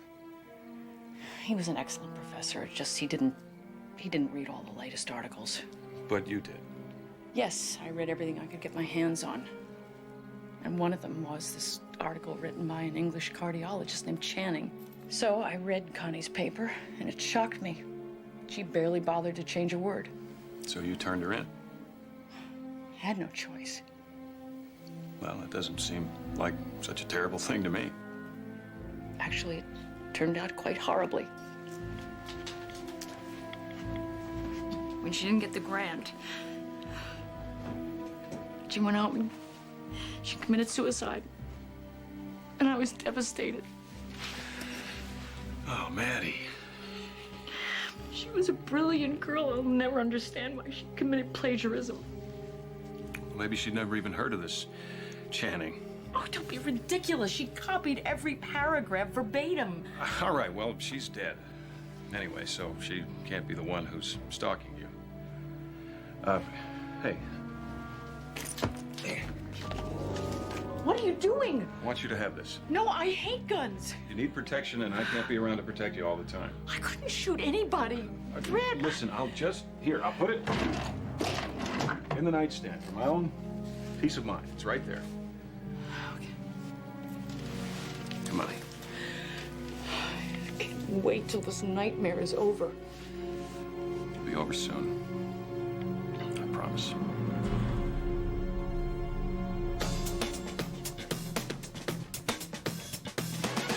I wrote the book as a lark. Never expected it to get published. And even after it did, I still had no intention of going public.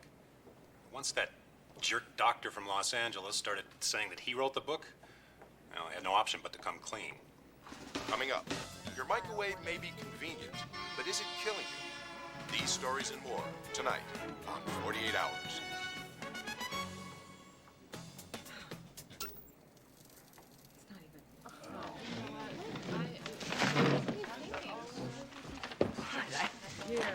Oh, come on. You know, I didn't tell technically, I told you. Boom, boom.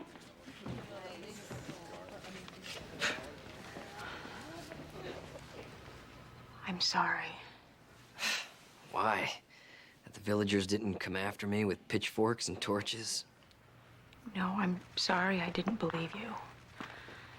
And I'm sorry that I was no better than the rest of them. Jesse, I feel like I don't deserve to have you as a friend. Says who?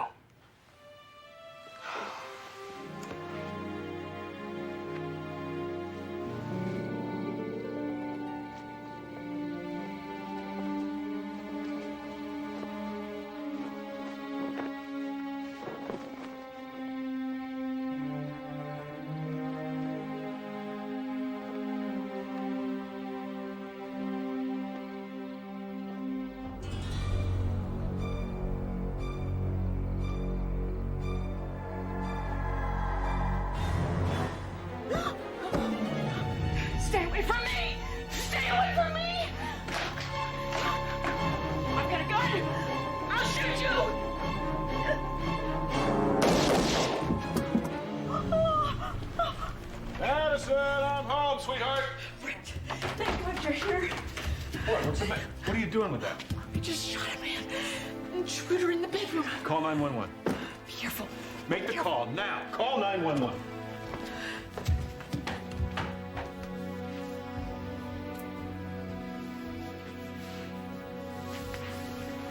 Maddie. Maddie, did you call the police yet?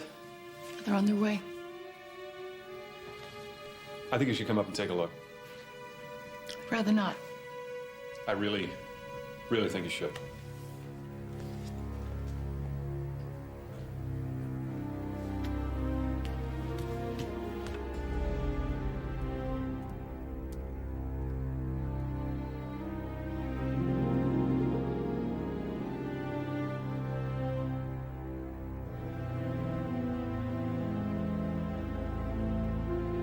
I don't understand. I shot a man. I saw him fall right there. Shot him with this gun? Maddie, this gun, it hasn't been fired.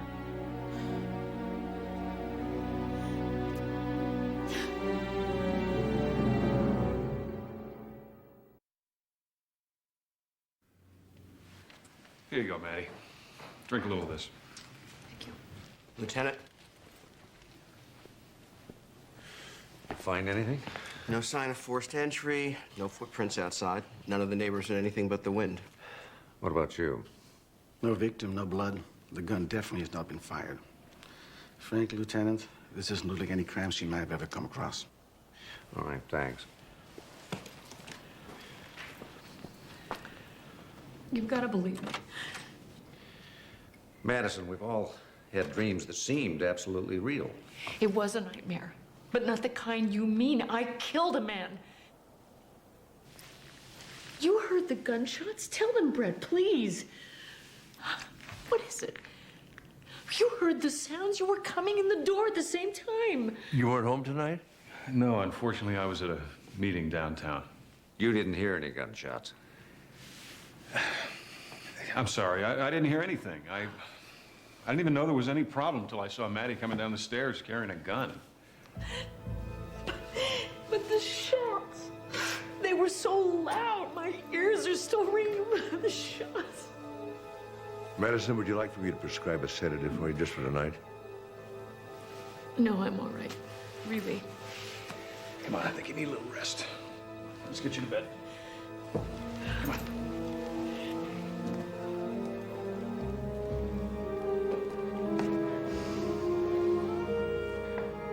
I think she may need some help.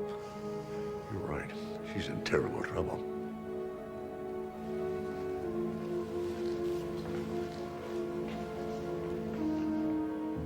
What are you doing? Fingerprints. I just don't think this gentleman is as good as he appears to be. What do you mean? Well, for one thing, wherever women are concerned, none of us are as good as we pretend to be. And for another, nobody can be that good. Oh, that's a cynical remark. I mean, it's perceptive, but cynical. Anything on Brett Hayward? Well, assuming they were Brett's fingerprints, his real name is Brian Hudson. Same initials. Yeah, just like you and Dr. Jeffrey Tucker, huh? No, that's not the same at all. Anything else? Well, Hudson was in an automobile accident that left him near death with multiple injuries and a horribly disfigured face. That can't be the same Hayward. That guy looks like a TV star. Maybe he had his face reconstructed. Dr. Yortzberg? Yortzberg really was terrific. But why would Brett want to kill him? Maybe to cover his tracks so there wouldn't be any connection left between Hudson and Hayward. Now, how do you figure Dagobosian fits into this? Now, how did his name and photos get into Dr. Yortzberg's files? Why don't we go ask him?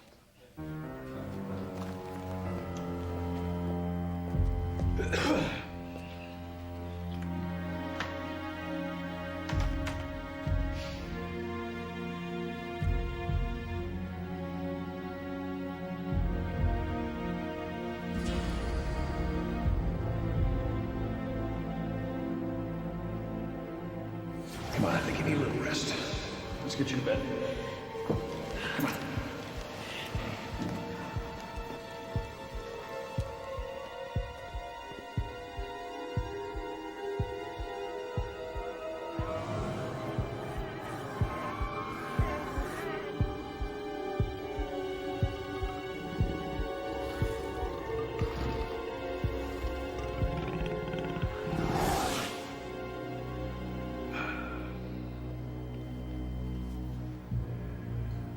Okay, Dr. Sloan.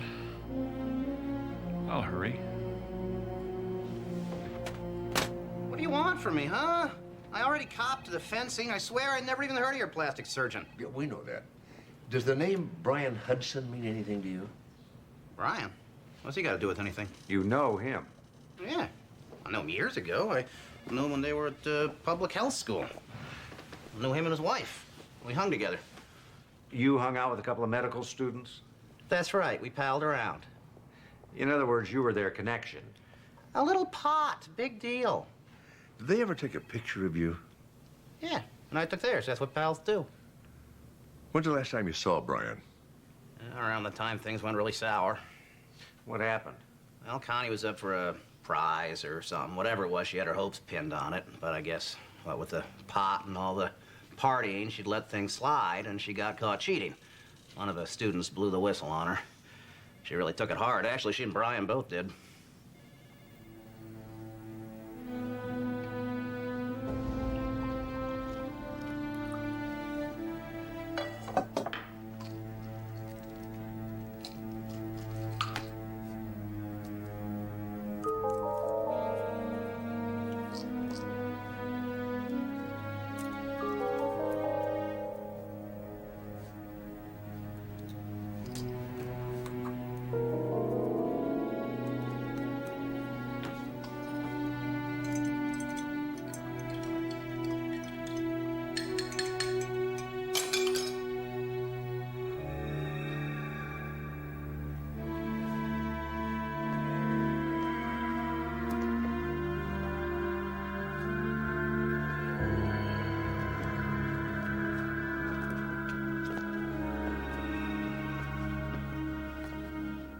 When Brian came home, he found Connie had killed herself.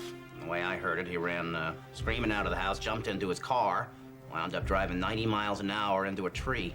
Trying to kill himself? Could be. Unfortunately, before he drove into a tree, he ran over a little girl. I'm sure he didn't mean to, but they said it was second-degree murder, and he went away for a long time. How did his wife kill herself? They said she hanged herself from a rafter. Where was this public health school? Ann Arbor. University of Michigan. That's where Madison went. You put something in this. Yes, I did. Vanilla and nutmeg, so it wouldn't taste so awful. Now, come on, down the hatch.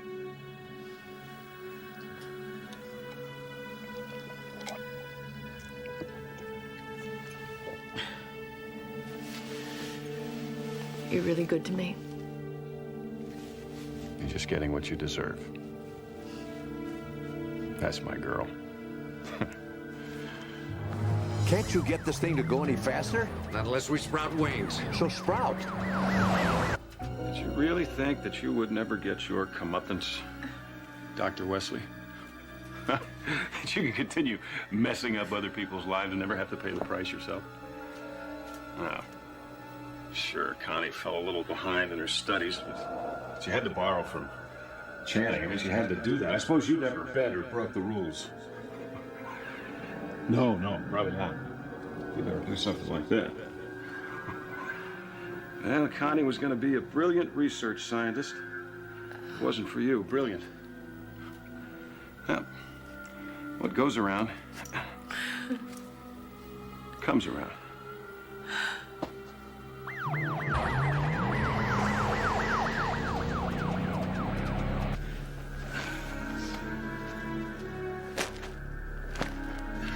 Like the coat?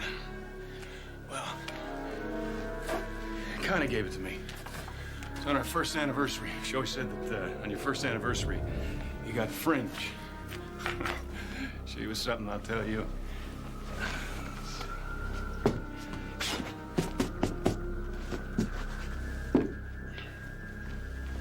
Connie had impeccable taste. Connie had everything. She meant the world to me.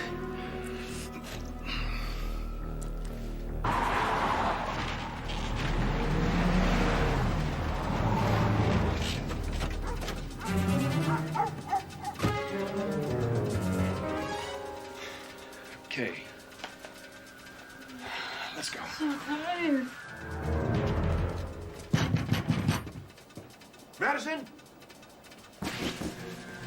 Come on, sweetheart.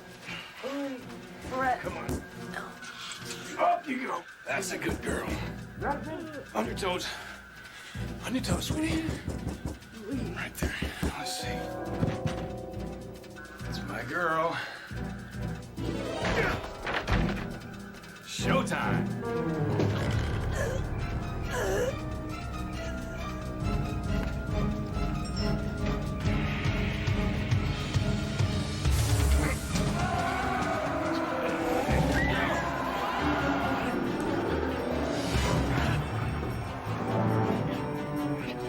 I got you, Madison.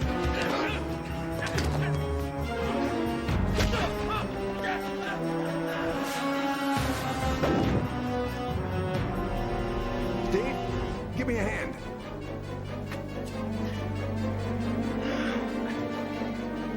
All right, Dad, I got her. Yep.